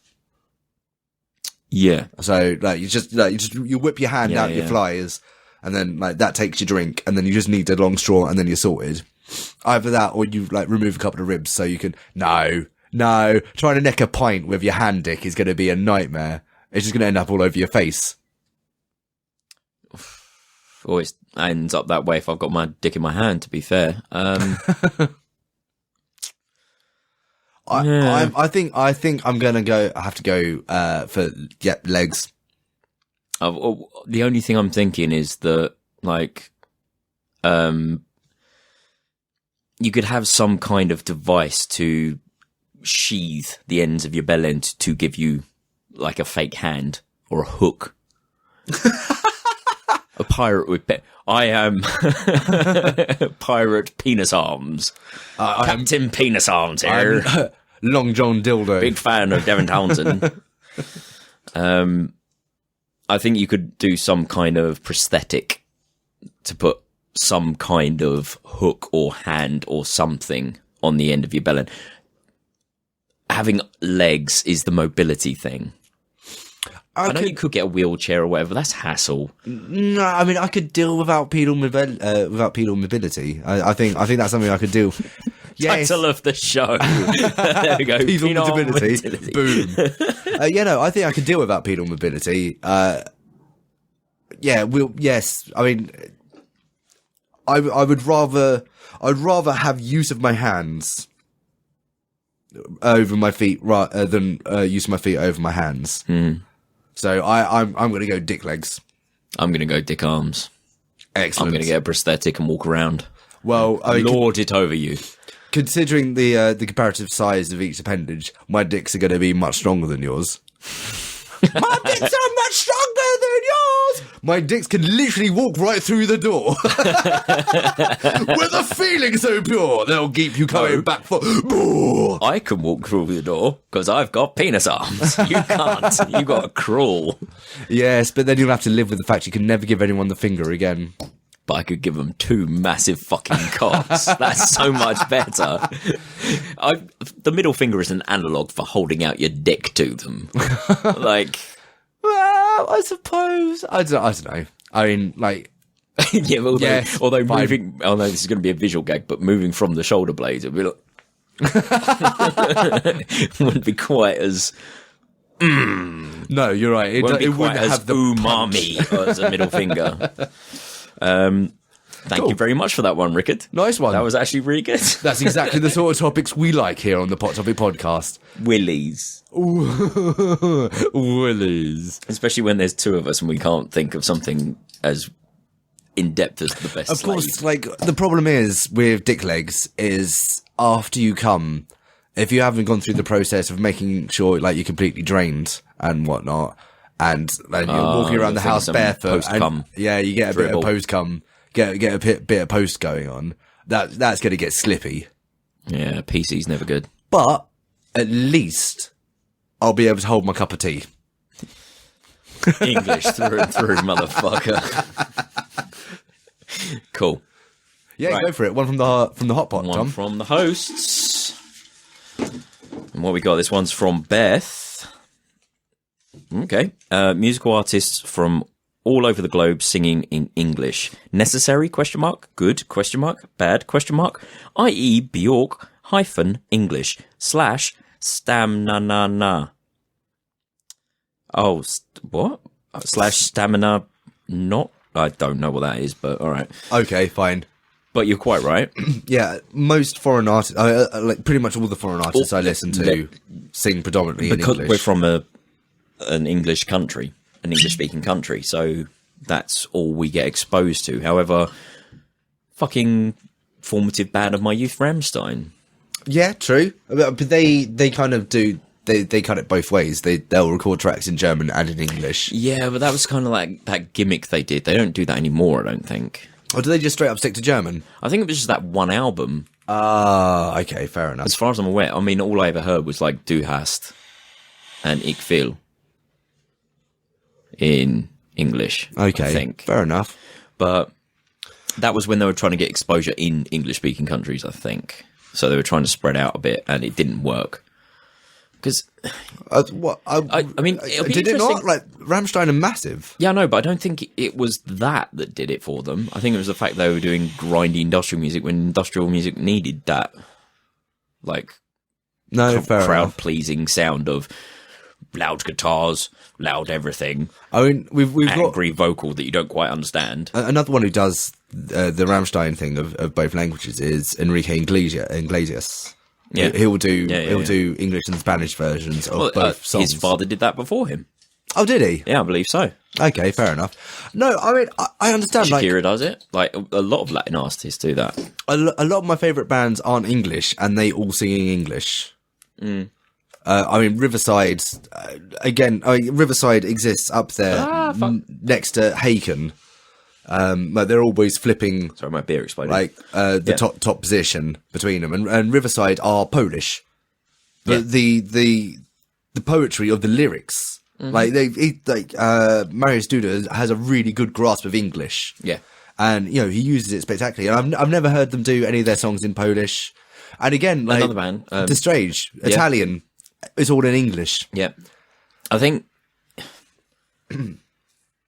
a lot of it actually comes from the fact that the music we're listening to is Western music. The type of music that those foreign bands are listening to is also Western music. Yeah. So they are heavily influenced by it, and that's the kind of thing they do. You look at bands like Behemoth or another Polish band, or Yes, you look indeed. at what was the one I was just about to mention? I've forgotten already. Yay! God damn it! I mean, Japan feels quite unique. Not even just Japan, just kind of the whole kind of Far East in general is quite unique in that you have acts there that make mainstream global appeal, but they just carry on singing in their language. I love a bit of that's J part rock, of I love a bit the of J charm pop. for it. Yeah. I love a little bit of Korean stuff. Yeah, absolutely. And do you know what's really weird is that phenomenon that's foreign music translated in subtitles in English, and you look at the lyrics and you go, that makes fuck all sense and is not that well put together, and it's purely just lost in translation. Well, yeah, because it's poetic in whatever language it may be sung in. Yes, and then it's lost everything when it's translated. I mean, look at Yatta. Yeah, Buy a puppy, they're cute. It's so easy, happy-go-lucky. We are the ones that know. You did it. You. Us. I mean, Yatta. Because I mean, this is the thing that like a lot of literal translation loses is that you so much of lyrics, and because there's even like with the worst lyrics, there tends to be an element of poetry to it. Yeah, a lot of it is at least some form and structure. Yeah. Is idiomatic. Yeah, and English idioms are one thing, and then idioms in other languages are a whole other ballgame. Language and when is metaphor. translated across, makes no fucking sense. Yeah. Absolutely. Yeah, that's a very good point. I think there's nothing that I enjoy more than finding a band that I can enjoy in both English and their own language. Oh, that was the band I was thinking of, Rotten Christ. Oh, yes. So, brilliant, extreme Greek metal band. Yeah. Fucking hell. Listening to Greek metal is awesome. That language is made for fucking metal. Like with the combination of his voice, it's incredible. And like, if you haven't listened to Rotting Christ, do please go to YouTube and just put in Rotting Christ 666. Inhuman, motherfucker. Yeah, absolutely. I mean, to describe their sound, it's somewhere between like punk metal and death trance. Yeah, that's good description. Actually, yeah, it's the sound of hell, like this, the descent into hell. Yeah, is what I can see Rotting Christ being. And yeah, that is all in Greek, and it works. And they have many English songs in there as well, so they kind of transcend between the two, which I really fucking love. There's nothing better than a band that's willing to do that. Yeah. And Distrage did it as well a little bit in one of their albums. I can't remember which one it was Now I'm thinking about it, but they did some in Italian. Oh, well, it wouldn't been either the last two, so maybe The King is Fat and Old. Flesh God Apocalypse, they do stuff in German and Italian and English. See, I mean, I actually really like That's that. because the opera kind of thing. Yeah, I mean, as a concept, for a band to go, all right, cool, we've got this song, and I know what I want to say in it, but I think this would probably sound best in Swahili. Like, and if you've just got like the ability to do that, like if you got like, I mean, like the idea of a polyglot band going, yeah, no, like.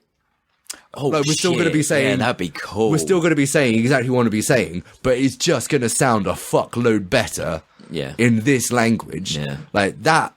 That's fantastic. Yeah, I like that. But I think a lot of bands kind of err on the side of English because there's such a Western saturation in the world.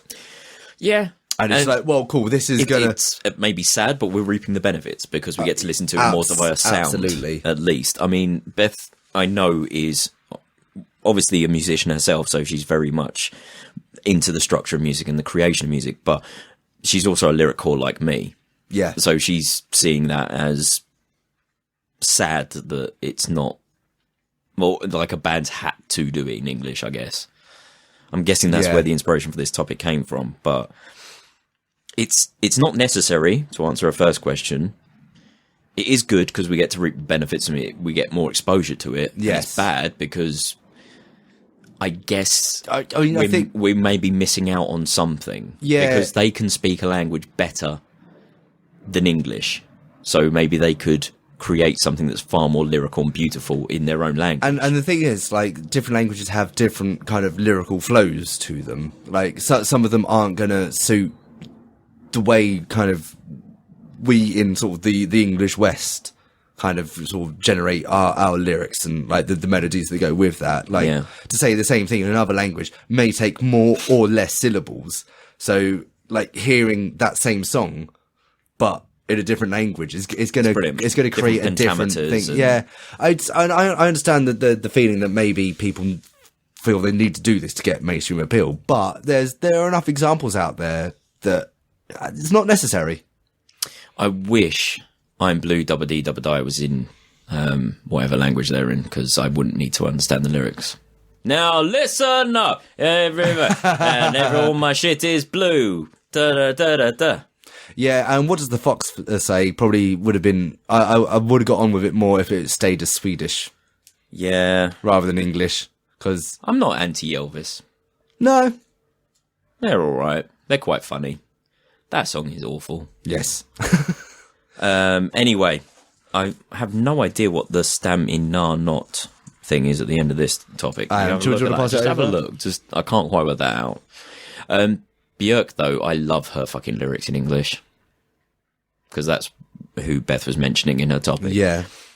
We live on a mountain right at the top of this beautiful view. I mean, that part of that makes a lot of sense because there's quite a saturation of English in Iceland. They speak it better than we fucking do. Yeah, a lot of them really do.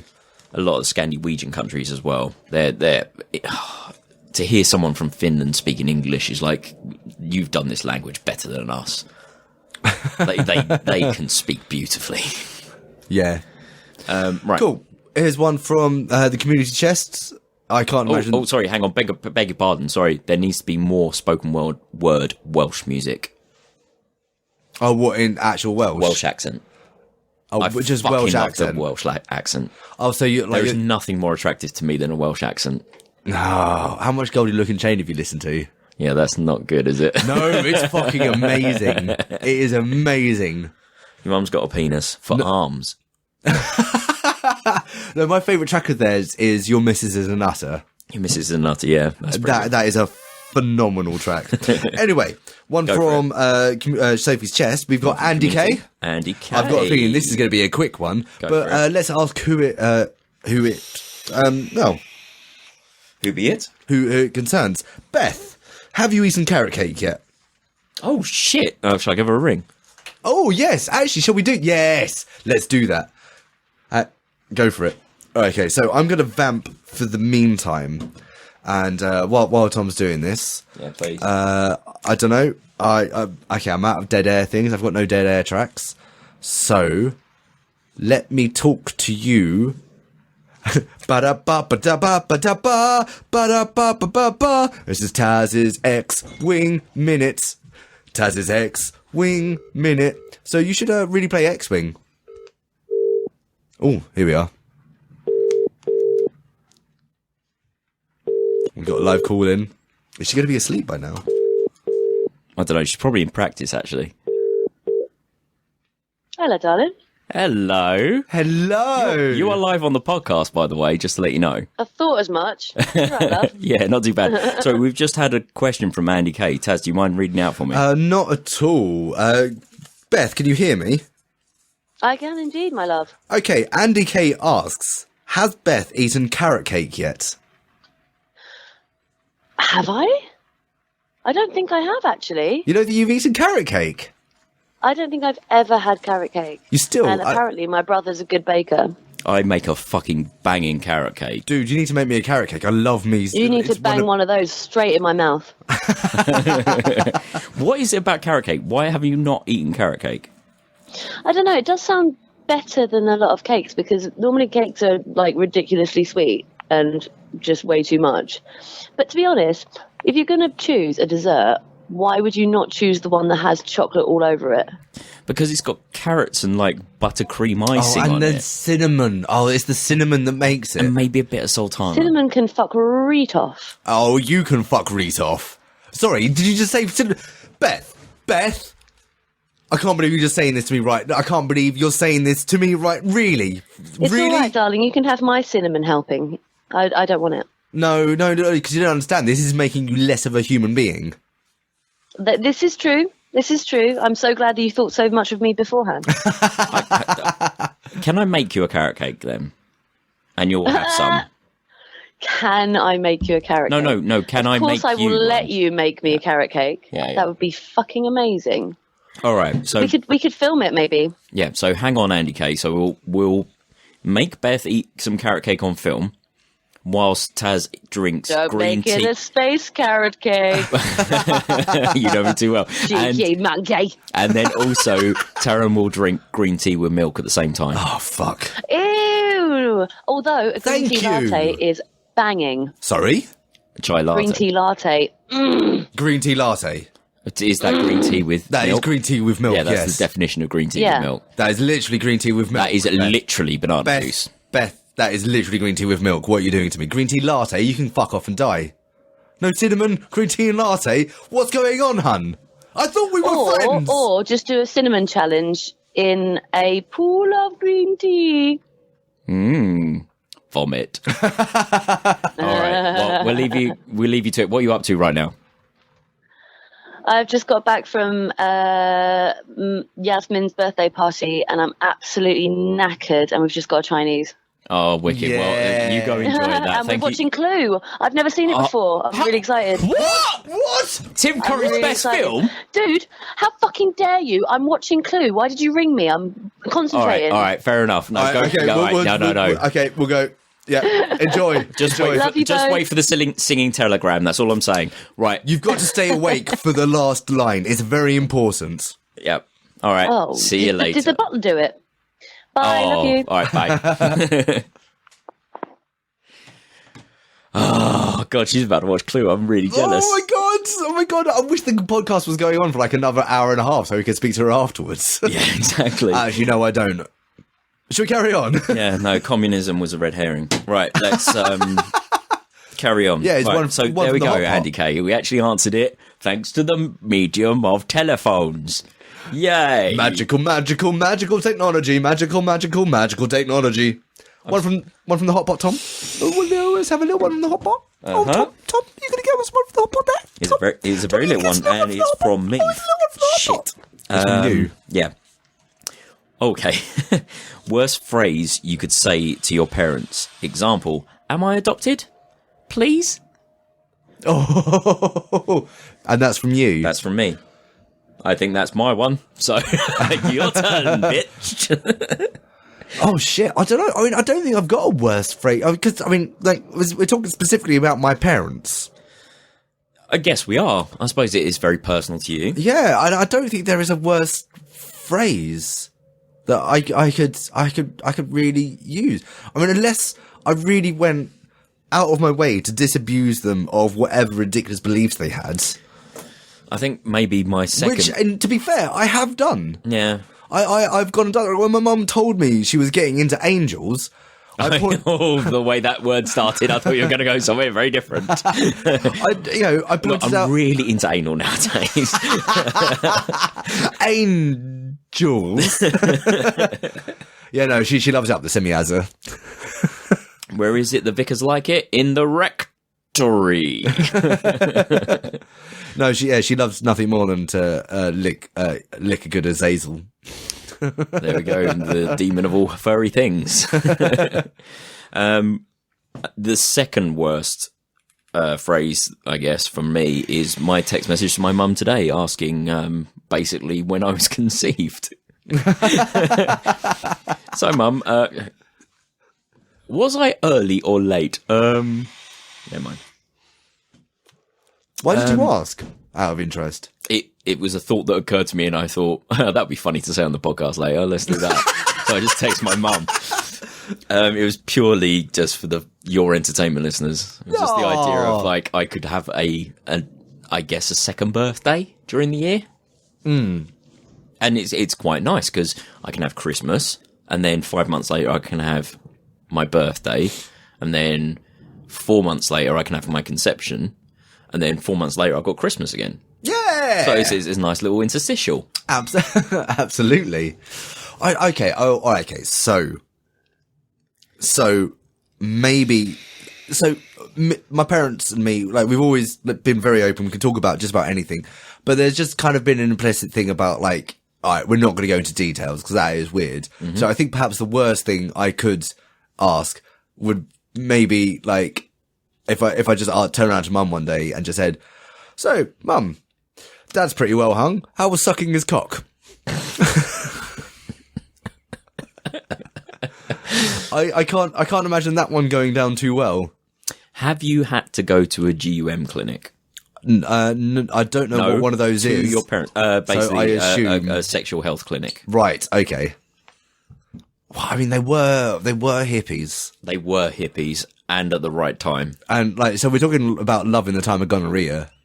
Yeah. So that's a beautiful book of poetry, by the way. If you haven't listened, Reddit listeners, go out there and read it.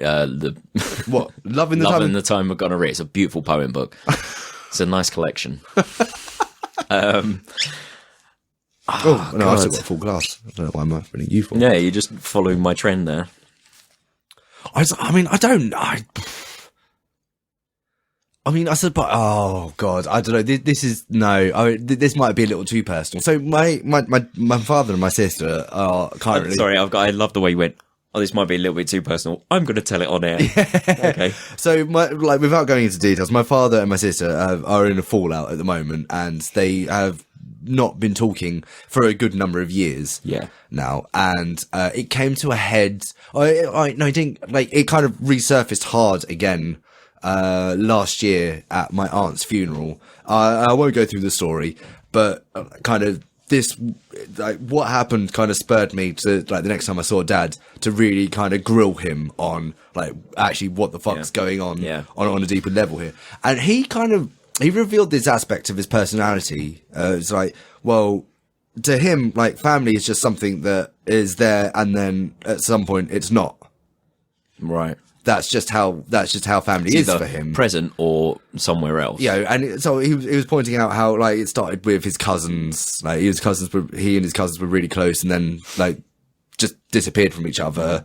And then, like, it's been like that with every member of the family ever since. Yeah. So I wonder if, like, one of the worst things I could say to my dad is to, like, bring up this conversation again, sort of walk him back into that particular sphere of the conversation, and then just kind of grill him on. So, what about me? Oh, fuck, I got cramp. Yeah! It's a good escape from that. Oh, sorry. Bravo, Dad. I'm now concerned for your cramp.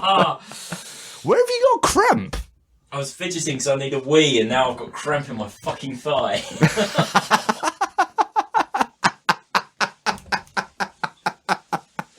Audio gold.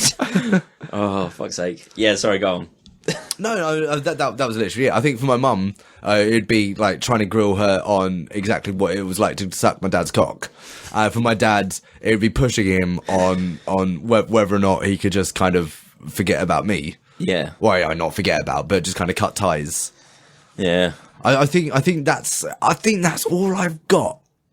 Yeah, see, I think I pretty much hit gold when I just came up with "Am I adopted?" ? Please ? Like, I don't think I can actually better that, because the idea of questioning my parents on their sexual lives before each other is just not it. Just having the conversation. It's not hearing the answers at all. It's just being in the position where I have to ask that. Well, I don't know. Like, it makes me squirm, because I'm not like overly like. My parents are my parents. They're not my friends. Like, oh, fair enough. I'm not that overly close with them. Okay, fair enough. Okay. So how about this, Tom? I love them so much, but we've spoken on the podcast before about your dad's beliefs, essentially kind of benevolent solipsism. Yeah, you know, he's of the understanding that he is the only one exists. That exists in any true sense. Yeah. But he's like, here to make these make-believe people happy. Yes. So, how about grilling him on the fact that you only exist to make him feel better about himself, and chase him down that rabbit hole? That'd be quite interesting. Actually, to have Hal there as a mediator, so he's doing the probing questions and setting the groundwork of, like, you've had this conversation with, because Hal's had this conversation with my father. Yeah. Saying that, right, so do you realise by logic your son does not exist and all that kind of stuff? Yeah, that'd be quite... Yeah, and sort of really... At which point I can ask him about all the clunge he's fucked. Because I don't exist. None of it exists, so surely none of it matters, Dad. Loophole, motherfucker. I like it. Okay, cool. How about... Let's do some more. How many vibrators do you own, Mum? And if none, why? Yeah, I like it. Yeah. Would you like to come to a private shop with me? And I'll pick you out a vibrator. I've got some knowledge, Mum. Come with me. Let me show you the ways. Just call me Daddy Dildo. Yeah, okay. So, sorry, was it... So, what was the actual wording of the question? The actual wording in the question is worst phrase you can say to your parents. Worst phrase. Okay, so that does include questions. So, yeah, like, maybe then just, Mum, would you do me the honour of allowing me to buy you a vibrator? No, I've got one even better. I'll go for it. Do you prefer clitoral or penetrative stimulus? That's a pretty bad phrase to say to your parents. Oh, Mum, are you, like, as a girl, are you clitoral, vaginal, or anal? There we go. Dad, have you ever tried bum stuff? Good, isn't it? So, Tom, I've got one from the community chest, from Sophie's chest, from Sophie's choice. And this one is from Rikard. Rikard, hello, dude, again. Rikard, not so much asks as he does state. Okay. Vaping. Sick clouds, yo. Indeed, Rikard. Indeed. He says, I say with a cigarette currently in my hand, because sometimes I'm just about the cigarette. To be fair, about 15 minutes ago in this shed, it was just a cloud of smoke. It was really thick. Cloud of vape. So. Yeah, exactly. Ripping fat cotton every podcast, as you well know, because you can hear it. You can hear it going in the background. I can't wait until we got cough buttons. Yes. We're gonna eventually... Well, the next purchase for the podcast is going to be some condenser mics. Yeah. At which point I'm going to work out how to wire cough buttons. I can make them myself way cheaper than they can be bought. They're ridiculously expensive. So hopefully you won't hear us vape, but Yeah. Just know, Absolutely. listeners, we will keep on the vaping. Look, I hate vape culture. I hate everything about vaping. Apart from the fact it's really enjoyable because I don't smoke anymore. Yeah. No, and that absolutely fair enough. I mean, when it comes to like, I mean, I vape because I still vape because I enjoy it. Yeah. More than I ever did with smoking, despite the fact I'm now smoking a cigarette. Like, the thing with smoking is I only enjoyed like 5% of them. Yeah. So now 95% of my smoking is vaping, so that those cigarettes I do have, yeah, they're all right. I've always been one to say, like, never quit anything, just don't do it for a bit. Yeah. With smoking, though, I know the second I have a cigarette, that's me. I'm just going to just keep going. And I hate that mentality of, I've had one cigarette. That means I'm now smoking again. Yeah. But I know I'd fall back into it too easily. No, fair enough. I don't know if I've said this on the podcast yet, but I got a dumbass plume machine, the same as Taran. Only his one is red and black. Mine's red and black because it's my colours. Yes. Whereas mine is grey and grey because that best describes me. Do you know what I found out about our vapes, dude? What's that? You can actually go into the firmware on them and do custom screen designs. Nice. So you can actually get logos and shit. So I may put a Pot Topic logo on my fucking vape because that's dumb. That is dumb as fuck, and I really enjoy that kind of shit. Also, red and black is basically the colours of a Pot Topic. There's a reason why our logo is red and black. Red, black, and white. Tom It's my likes favourite combo. Tom likes it from red, black, and white. I do. Wicked. Should we have one from the host pot? Whoa, we are burning through them today. We are, because there's two of us and we've got no fucking brain cells between either of us. Too tired. However, despite the fact we're splitting a bottle of whiskey, I'm not wankered at the end of a show for once, which is fucking phenomenal. I hope you're keeping an eye on the time, though, so we'll just do another couple topics. Cool. I forgot to stop and start the watch, everyone. What a surprise. This one is from Anon. Oh, what? From the hot pot? Yeah, apparently. Okay, that's interesting. Wicked. What we got? Sex dreams that took you by surprise. Yeah, okay. So I've broached the fact that I don't sex stream at all often. Really? No. We're talking not frequent, but occasionally I'm surprised by one that's.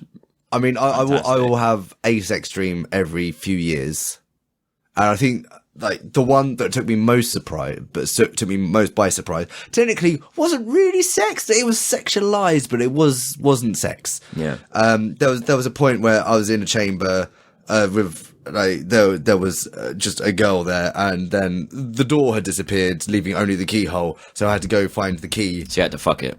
No. Okay. So eventually, like essentially, what had to happen, what ended up happening, is I reached into this girl's arse and fingered the key out of her. Isn't it romantic? And you know that's the caliber of my sex dreams. They're not. There's never any actual sex. There's just weird sexualized shit that happens. I've had sex dreams like full on banging out. However, I had one a couple of nights ago, which is my usual pattern of sex dreams, where whoever it may be will be the participant, shall we say? The willing participant, and all the foreplay and everything else that leads up to it happens, and then no, we got to go on an adventure now. Yeah. And the sex never actually happens, but I'm still trying to get through all the bullshit to get to the sex. And then I wake up every fucking time. And I think that's pretty much human nature. It's the idea of the titillation, drawn out bullshit, no reward. Human nature. I mean, the thing about sex dreams is they can, I suppose, like people, when they get around to telling them, or like when they get around to talking about them, there's always this kind of expression of awkwardness around them. It's like, okay, so I've had a sex dream about someone that I'm not entirely sure I fancied. Like, why did I have a sex dream about them? The same with this one a couple of days ago, yeah. And, you know, there's, when it comes to like dream interpretation, which is all like entirely theoretical. Yeah. But when it comes to sex dreams, there's this prevailing theory that a sex dream generally denotes that there is some sort of unresolved issue. Which In what way? What do you mean? Well, yeah, exactly. Because we're talking about like eneric studies, which is just fuck off bullshit. No, it is. Yeah, dreams are. This all started with Freud and whatnot. But I did like analyzing dreams is bullshit. So somebody did tell me once that they had a sex dream involving me, and I can't remember how it went, but basically they put you badly. They put their cock in me, and I turned to them and just said, correct. That sounds like you. So ever since then, there's just been this kind of ongoing joke of like every now and then I'll remember and I'll just bust out the correct. I'm going to instate that we start climactic expletives again, our very famous game. Climactic exclamations. Yeah. Where we shout different phrases at the point of coming. I want to hear you do, correct. Hang on, sorry, because I did just mispronounce exclamation, and I did say explanation, which has given me an idea for a new game. Oh, okay. Climatic explanations. You've aroused me to the point where I'm going to ejaculate into your vagina. I mean, so I'm thinking to the point of, like, as you come, you scream in your partner's face an explanation of what quantum spooky action is. I'm loving the fact you love spooky so much. so it's like, as you go, yes, yeah, of course, like, nobody fucks like that. But for the sake of the podcast, yes.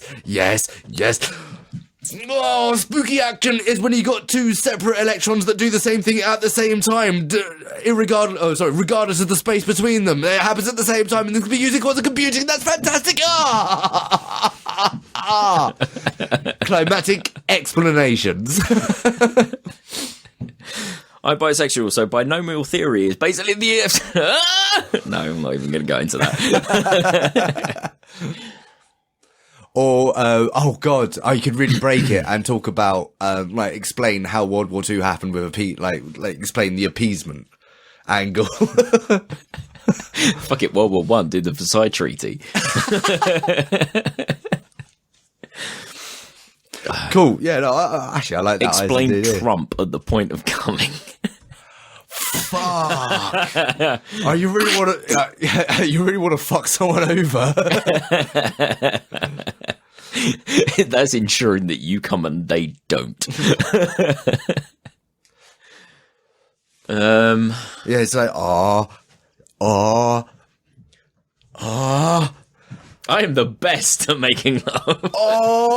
Chop happened because there's been an underlying feeling of anti-intellection that's gone on so far, which has been backed up by the post-truth politics in which emotions are more important than facts, and so he's taken on, exploiting the poor of America. The poor and stupid. Yeah, that, goes hand in hand. Right. Cool. Let's have another one. All right. Thank you, Anon, for that one. Yeah, cheers, Anon. So, Captain Sickbeard asks future predictions. Reviewed at the end of the year. Prize for most accurate. Okay. You are putting a lot of faith in us if we're going to remember this shit. Should we spray paint it on the wall or something? Well, I don't know. I think maybe this is something that Dom might hold us to.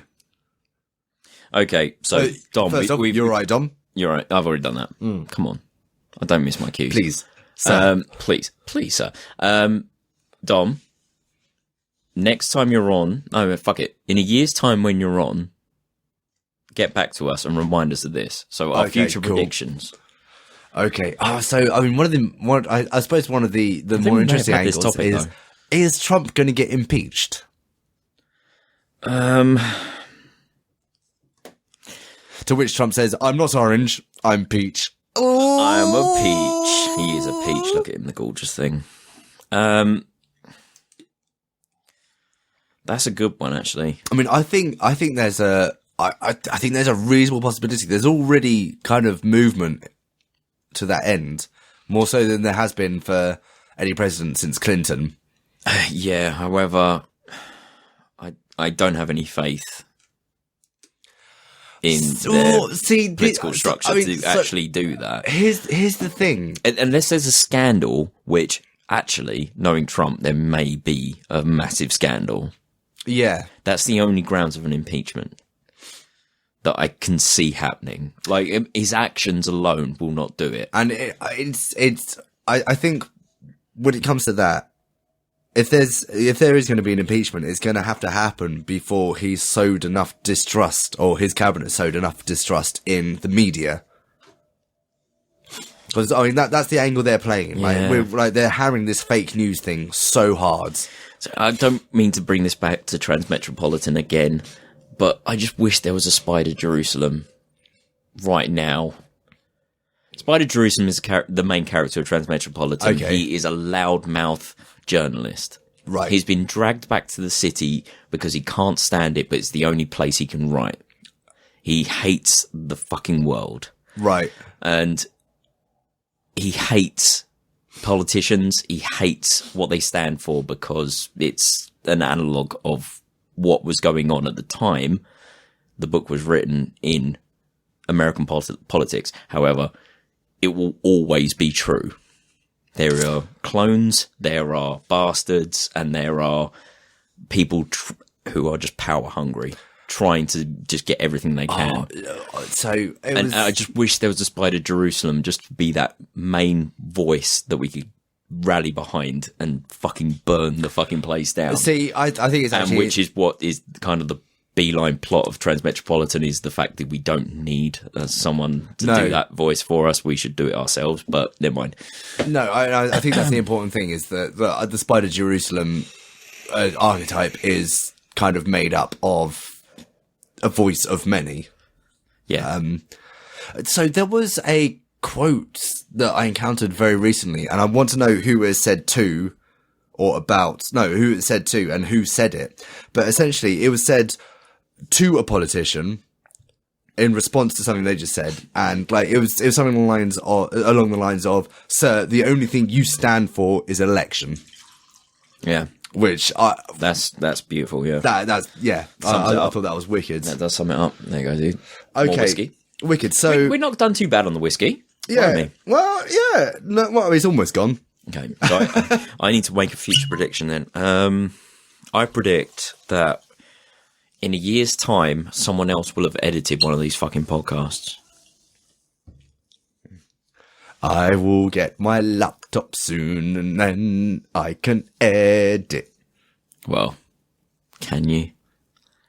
To the high standard that I've done this show to. No, speaking of which, I've been going back and listening to the last year's worth of podcasts for the best of season 2. Blow it, smoke up our own arse. Special. The hey, look, we can be funny sometimes episode. Yeah, send this to your friends so they know that we are funny, and then make them sit through hours of us being dull and boring. But listening back to my old editing, like from just a year ago, makes me cringe. Oh, really? Oh, it's so hard cut. You know what it's like? It's like YouTubers doing the fast cut. I mean, I didn't want to say it at the time. Like there were points when I'm cutting out every single every single pause. Some of it was like proper smash cut territory, and I've stopped doing that because it's too much work, and it sounds so much better, to be fair. But my God, I mean, there is a balance. If someone to else, be struck. Yeah, absolutely, and if someone else can take the reins, I'm not even asking 1 and 1, like I do one, someone else does one, but just every now and then, once every couple of months, that'd be nice, not to have to edit a podcast. Because I love this show, I love everything about it, I love doing it, but when you make yourself do something, it becomes a job. Yeah. And it's like, oh, fuck this. Last thing on a Sunday is basically when I put every Sunday I try and put the podcast up before midnight. Okay. That hasn't happened for a while. So basically it's been, I'll edit the majority of the show before that Sunday, and I'll have to do the last little bits and the outtakes on the Sunday, and it will take me over midnight. Yeah. And it's that bit where the busiest day at work for me is Sunday. Come home knackered. Yeah. and then have to do 4 hours worth of editing and then put the show out. Believe it or not, listeners, there's a few hours worth of editing in there. Yeah, I mean, can you imagine? Like, usually we just drink whiskey and then make a perfect show. Yeah. To be fair, this is the least drunk I've been towards the end of a show ever. Oh, Ever, really? Ever. Oh, wow. I'm fine. No dear. Right. Yeah, I mean, I would totally help you with that. I need to feel more confident about the editing Yeah, no, it's process. It's just something I need to spend some time actually. It's easy. I sessioning. do it. Fucking hell. Yeah. It's copy and paste. It's easy. Okay, So that's our future predictions. Well, So we've got two set. I'm gonna put another one in there. I've got a feeling 2017, and this one might not be easily verifiable by the end of the year. I think this might take a little time to confirm or not, and I can't say for sure whether it's going to be this year or next year. But so I'm just going to go out and say, like, this year, 2017, there's going to be a pop in the Hollywood bubble. Okay. Because Hollywood has been pumping out progressively more and more blockbusters every year. They've all been the big money, need people to go see it. And like blockbusters used to be a summer event. And then like the rest of the year, there was just kind of other films with like maybe another kind of one or two good ones. Yeah. But it was the summer blockbuster was the thing. Yeah.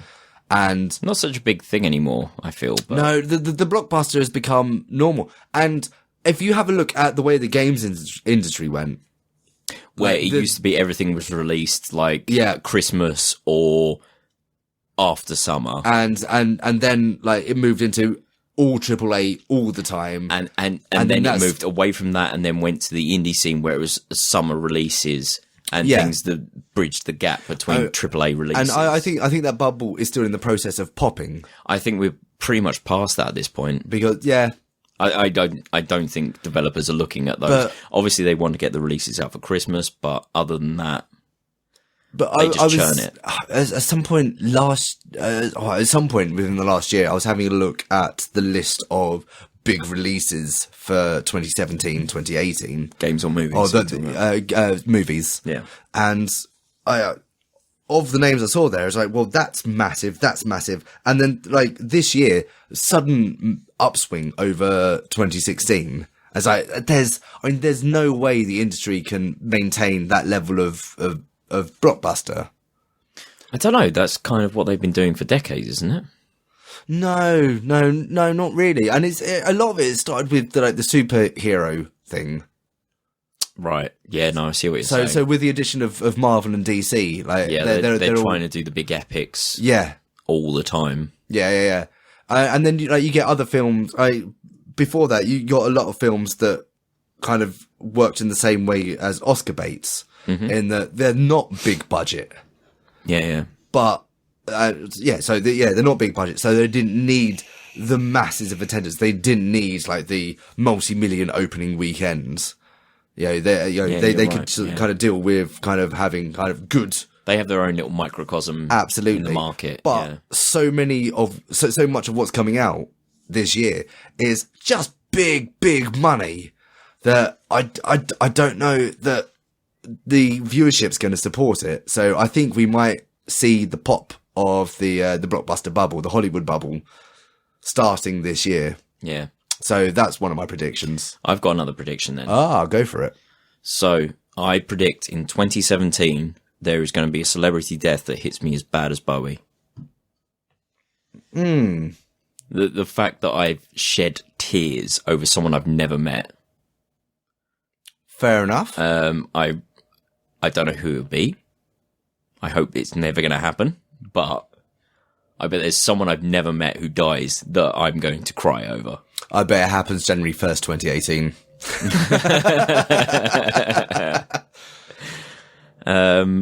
That like Bowie really hit me hard. I think it was kind of like this weird feeling of, obviously your aunt died at around that time as well. Yeah, mid-January. It was.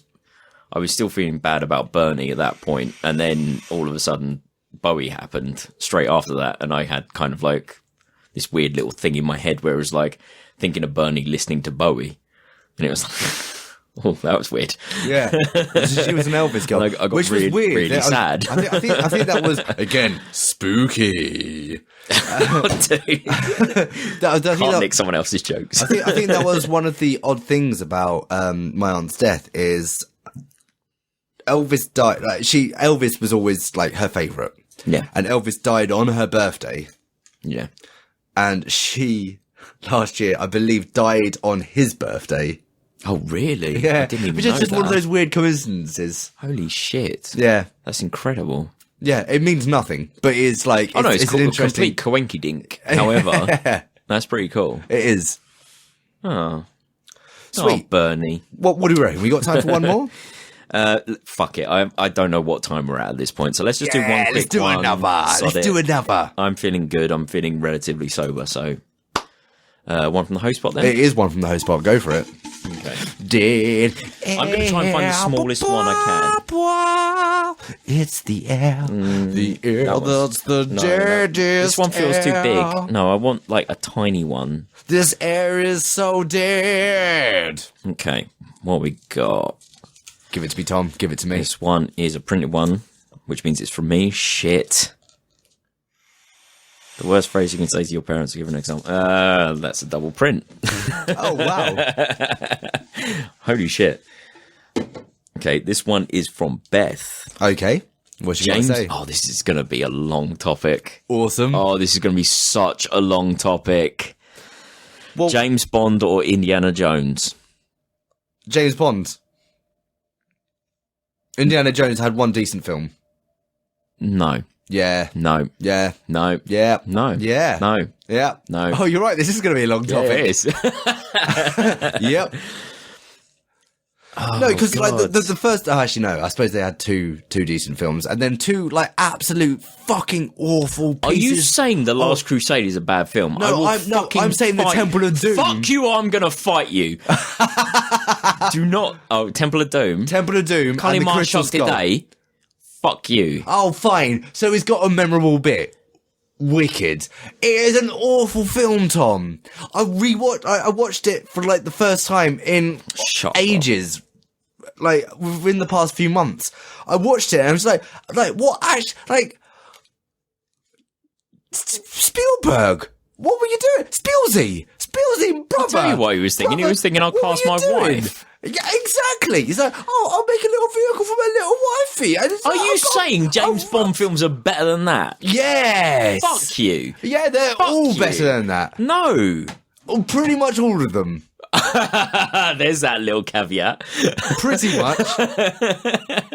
Pretty much better than that. No, mate. they're all. But no, fuck Timothy off. Dalton, I love him, and I love what he did for the James Bond films. I adore the Timothy Dalton James Bond films. They are not good films. Oh, I don't know. I haven't watched them. I haven't watched. So okay. So here's the thing. I remember when I was there was a period where I was like well into my Bonds, and this came about from playing GoldenEye on the N64. Oh, absolutely. I'd watched all the Bonds before that, and I was like, cool. They're cool films. I'll watch some Bonds. No worries. And then I played GoldenEye religiously for who knows how long. It was a great game. Oh, amazing great game. for the time. And from that, No. kind of I've gone back and played it recently. It's a good game. fair enough. Hard to control. Good game. Yes, yeah, that's the problem I have with it these days. The N64 controller is fucked. But like playing that game kind of rekindled my love for Bond, and I went through, and I believe I watched them all pretty much in order. And I remember the first time I watched the Timothy Dalton films, I was like, what, what's this shit? This isn't Bonds, because I mean, I kind of made my way through. Although to be fair, Patrick Moore films weren't Bond either. They were the Saint films. No, they were Patrick Moore. Yeah. No, it's not Patrick Moore. Patrick Moore's the fucking astrologer. What's his tits? Yep, him. More. More. How do you like it? What the How fuck? do you like it? Dude, I need to look this up. How the fuck do I need to look this up? You have also just stunted my memory as well. So we had Sean Connery for a couple. And, like, the Sean Connery films are fine. Like, they're more interesting stories than anything that came later, for the most part, until we get sort of... Roger Moore. Roger Moore, of course, thank you. And then there was the one... Roger Moore, I hardly know her. Then there was the one George Lazenby film, On Her Majesty's Secret Service, which, as I remember rewatching that, like, when I saw it the first time, it's like, well, this was an absolute waste of my time. And then when I rewatched it, it's like, no, this isn't bad at all. Like, George Lazenby gets a really bad press. I think it's unfair. Yeah, all right. So he's not like, he's never going to be the quintessential Bond. No. But he does the job, and the film is fine. He does. Yeah. And then you got Roger Moore, who for me, he plays the Saint in every fucking role he's ever done. Did you ever watch The Saint? No, I didn't. So it was a TV show where he basically played Roger Moore. Yeah. And it's the exact same character as James Bond, but with a few more puns. Right, fair enough. That is it. Whereas Sean Connery had the right... It was the James Bond films for me should be camp, which is why I don't like the Daniel Craig films. Yeah. They're a different thing. No, that's fine. I wish they were called something other than James Bond films. Like, if they were Bourne films or, like, some other character, I would enjoy it a lot more. I don't know. I mean, I seem to remember, like, kind of more or less enjoying Casino Royale, and I've quite Did you ever watch the original Casino Royale? Oh, what? That was a Woody Allen film, wasn't it? No, I didn't. No. You've never seen it? No. It's well worth a watch. No, it is well worth a watch. It's a comedy farce almost. Yeah. It's good fun. I mean, all I've seen of it is there's the child scene... molesting little twerp that he is. But What, Woody Allen? Yeah. Oh, really? Is he not child molesting? He married his first cousin or something who was a child at the time, or something weird like that. I can't remember what Woody Allen's weird thing is, but deplorable human being. All right, he's got one step on Roger Moore. Fine. No, I mean... Sean Connery in both. So he's in Indiana Jones. Yeah. And he's in James Bond. Yeah. These are both truth facts. Well done. So basically, it's not James Bond or Indiana Jones. It's Sean Connery, is what I'm saying. And yeah, Sean Connery doesn't win. Oh, I love Sean Connery. No, I'm sorry. Purely because of GoldenEye. GoldenEye is a fantastic film. It remains my favourite Bond film of all time. Because I mean, it breaks. Who's the Scottish dude in it? The Scottish dude. Yeah, the villain. Fleming. What's his name? Also in Stargate. Is it Alan Fleming or? And played Nightcrawler. No. The villain in GoldenEye. The villain? Yeah. What, Sean Bean? No. Oh, fuck, no. Yes. I'm getting confused. Ignore me. I'm getting confused with villains. Okay. It may be Tomorrow Never Dies that I'm thinking of. Well, so GoldenEye was the one with Sean Bean playing Trevelyan. You're right. 006. You're right. Yeah. And yeah, you had, you did have a Scottish guy in there playing Boris, who was the dude, the programmer. No. That was, Robert Coltrane. Yeah, it was Robbie Coltrane. And I can't remember the character's name. This is audio gold. Come on. You're right. I'm going to say Indiana Jones Bond. every time, because No, that's fucking Han Solo right there. No, but yeah. So that fucks it right from the get go. He's so cool. No, yes, absolutely. In the first film and the third film, that's very cool. But what is it about when it Temple comes of to Doom Bond, you don't like? Pretty much all of it, actually. Really? Yeah, no, pretty much all of it. The little sidekick, fucking unnecessary. Oh, what, are you kidding me? Oh, short thing. Not short thing. Short stuff. Short stop. Shortcut. Short. Yes. Ting. Yeah. Right. Yeah, I mean, it's just like I found that like really obsequious. I found it. Is it the same kid from Goonies? I think it. Oh shit! Can I complete that sentence without being racist? Oh, I mean, nope. It was... No, I think it. I mean, I can see him saying $500 bill, $500 bill again and again and again. Dude. So I'm thinking, yeah, it might be. I think it might be the same kid. I think it is, but Short round. It's short Got round. there. Thank you. But it's not a good film, dude. Fuck off, Indiana Jones every time.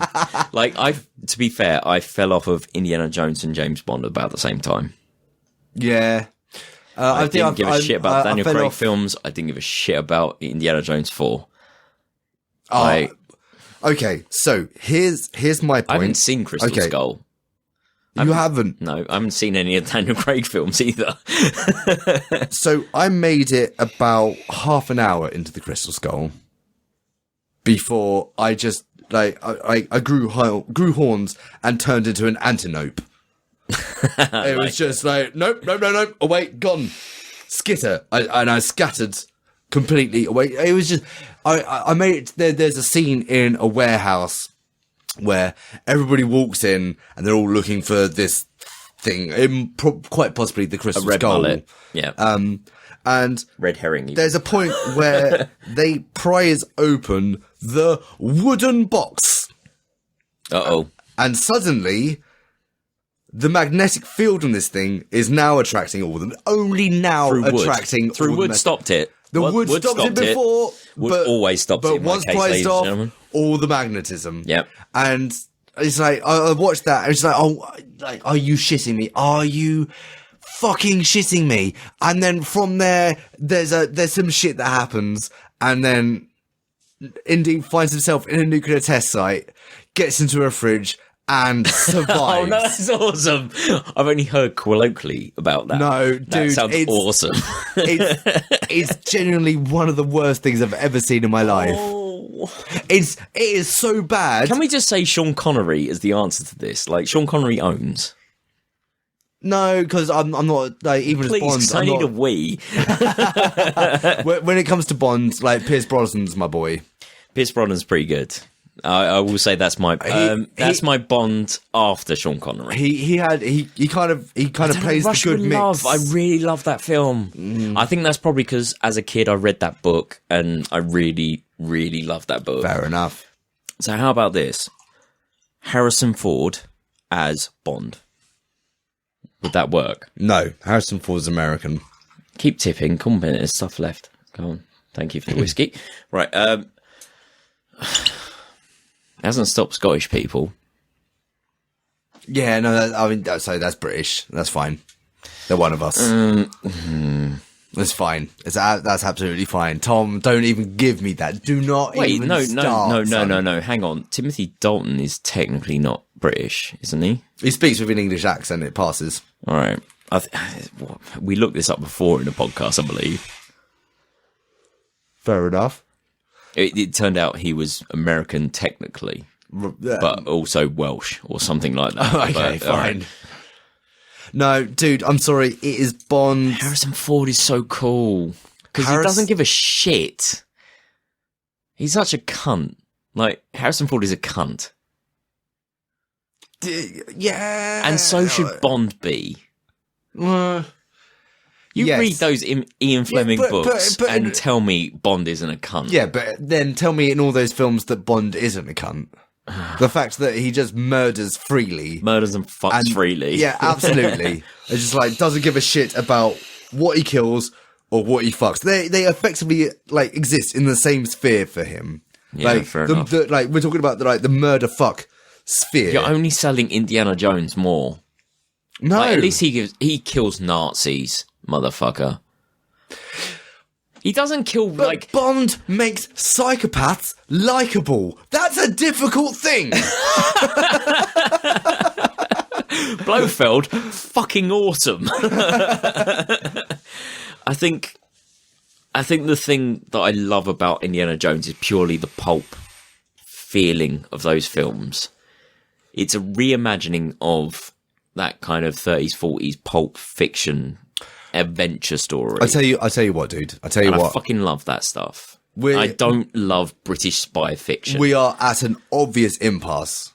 So let us revisit this at some point when the 5th Indiana film Oh, God, is out. Please don't tell me that'll come out, please. No. It's in production. However, it's Disney's because it's a Lucas property. So George Lucas is going to have nothing to do with it. That might be all right then. Yeah, I think we're probably going to be all right with that one. That's already been proven that Disney can do better than Lucas. Yes. So, fucking tell me about Rogue One, dude.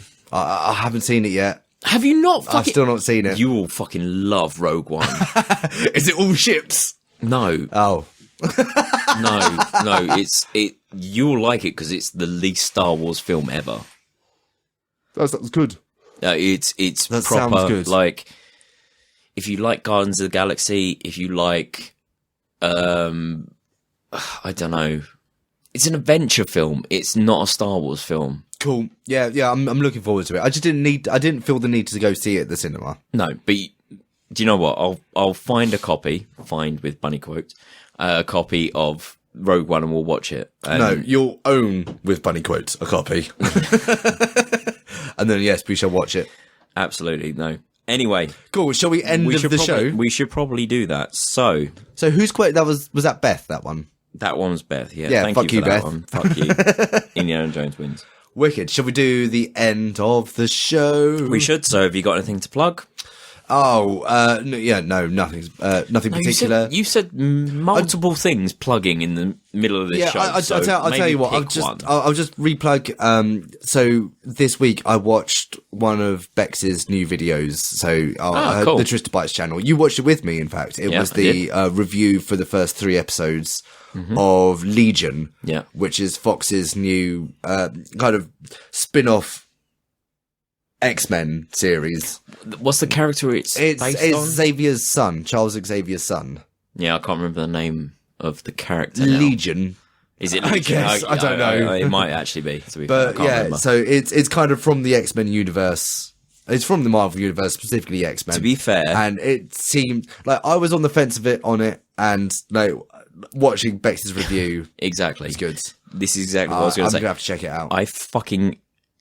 You know me with the modern movies and all this kind of comic book films that are coming out. I don't really like them. Her review made me want to watch this because she went into cinematography. She went into the way the story's plotted, the speed, the choreography of fights. Like, she went into some detail, and it made me want to watch it and made it look really interesting. So I even want to watch it. Well, I mean, I think the reason I enjoyed her review of it so much is because she kind of essentially just reviewed the construction of it rather than the specifics. That's what I'm saying. Like, she does kind of mention the specifics and how it differs from the comics, but it's because she's got more knowledge than any of us. Absolutely. She's like the oracle. Yes, to us nerds, she knows everything. I'm just going to pimp her channel again, as we Trista already Bytes. have on YouTube. Check it out. Beautiful. What about you, Tom? What are you pimping? To be fair, the only thing that I've got worth pimping. Don't you dare in my pimp last it. week. Don't you dare pimp it. What? No. What are you thinking? I'm going to pimp. I'm thinking you're going to pimp fucking Elite. No. Okay. Absolutely. No, go play that game, please. However, so recently in my private life, there's been some talk about what's going to go on during summer. So we need to go to a festival at some point. Oh, Tangent. And boy. Tangent Festival. Yeah, all right. Fair enough. Tangent. Yeah. Yeah, that's good. However, Infest. Oh, of course. So at Infest Festival, Vampyre Anvil, spelt with a Y, Vampyre Anvil, are playing, which is the frontman of Cyanotic and the frontman of Acumination. I completely understand why you like that. 2 of my favourite bands in all existence. Like, literally my top 2 favourite bands. They've made a super group called Vampyre Anvil.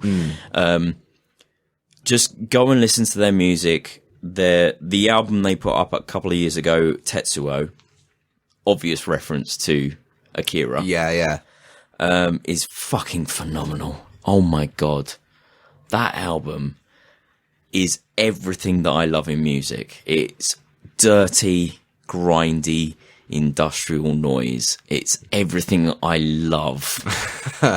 It's so beautiful. And of course, to go listen to Cyanotic and Acumination. But actually, yeah, listeners, go listen to Cyanotic, everything they've done. Go listen to Acumination, best band in the planet, everything they've done, and then listen to Vampyre Anvil, Tetsuo. Oh my god. I came my fucking pants off when I listened to that album. Right. Cool. Are you ready to do the readout? Cue the music. Share and tell a friend. It's the only way of giving it more listeners. Oh god. Take another swig of whiskey. Hang on. Yep, that'll help. You gotta freshen up that mouthpiece. You gotta freshen it up.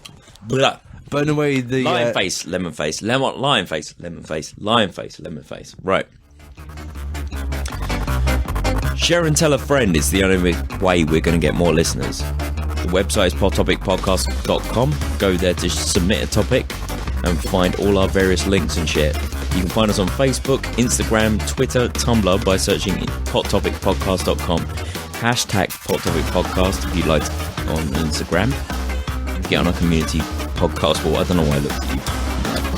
Validation of what I was saying, but yeah. Nodding along, you're doing well. Anyway, send your emails to Pot Topic audio submissions to emails@pottopicpodcast.com and we'll share them on air. Rate and review us on iTunes and Stitcher 5-stars bitches, like the video on YouTube if that's how you prefer to listen to us. Thank you all for listening, and of course thank you for my hosts for joining me. Thank you, Taryn. Hey, no worries, Tom. And can I get a quick thank you to Orangafruüp for the use of our theme tune. The theme tune is the intro and the outro music. You're hearing both parts right now. The song is called Trippples with 3 P's. It's by Orangafruüp with 2 U's. You can find them at Orangafruüp. You can find Orangafruüp on Bandcamp. Buy the album. It's fucking banging. And they deserve some. They deserve some music. Hell fucking They deserve some of your You've coinage. heard the intro. Hey, God damn it. God damn it. God damn it. Tom, I believe there's something that you require from me. Is it a boshti kebab? I think it might be a bosh kebab. On a 3, 2, 1. Alright, on a 3, a 2, a 1, 2, 3, 2,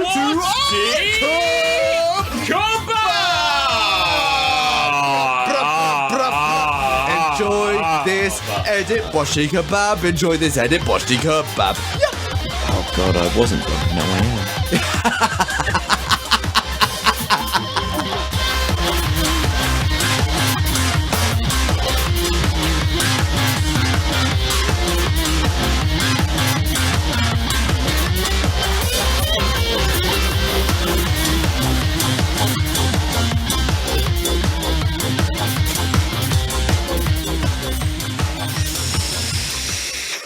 You've joined us for the Pot Topic Hoof Minute. Hoof it down, smoke 'em if you got 'em.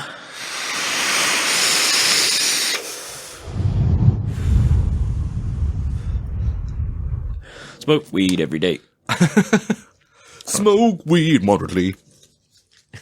Have you heard smoky weed every day done over the top of, what was it? Thomas the Tank Engine. No. It's just literally the word smoke weed every day from the Snoop Dogg song to the tune of Thomas the Tank Engine. Smoke weed every day. Smoke weed every day. Smoke that weed up. It's really good. Oh, we can have to listen to it. Yeah, we'll have to find it on YouTube. Cool. Right. I'm all alone in my shed. No one's here to talk to me. I feel alone in my shed. It's time to touch my winky. When I'm alone, all my thoughts go to naked people. They don't know that I'm thinking about them. They just feel something's wrong. So wrong. So right.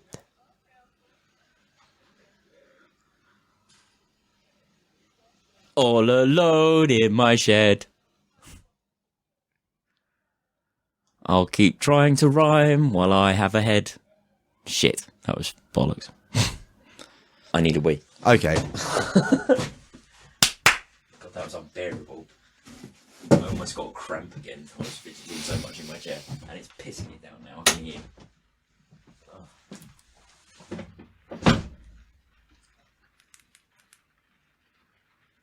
So, just get to spend a little time by myself.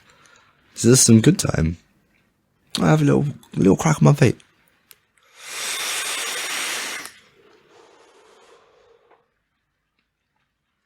Big plumes, yo. That's some clouds. And I'm feeling pretty good about myself. It might be a general sense of well-being. It might be in the amount of whiskey I've drunk. Who can say? But I know this for sure. Sorry about that.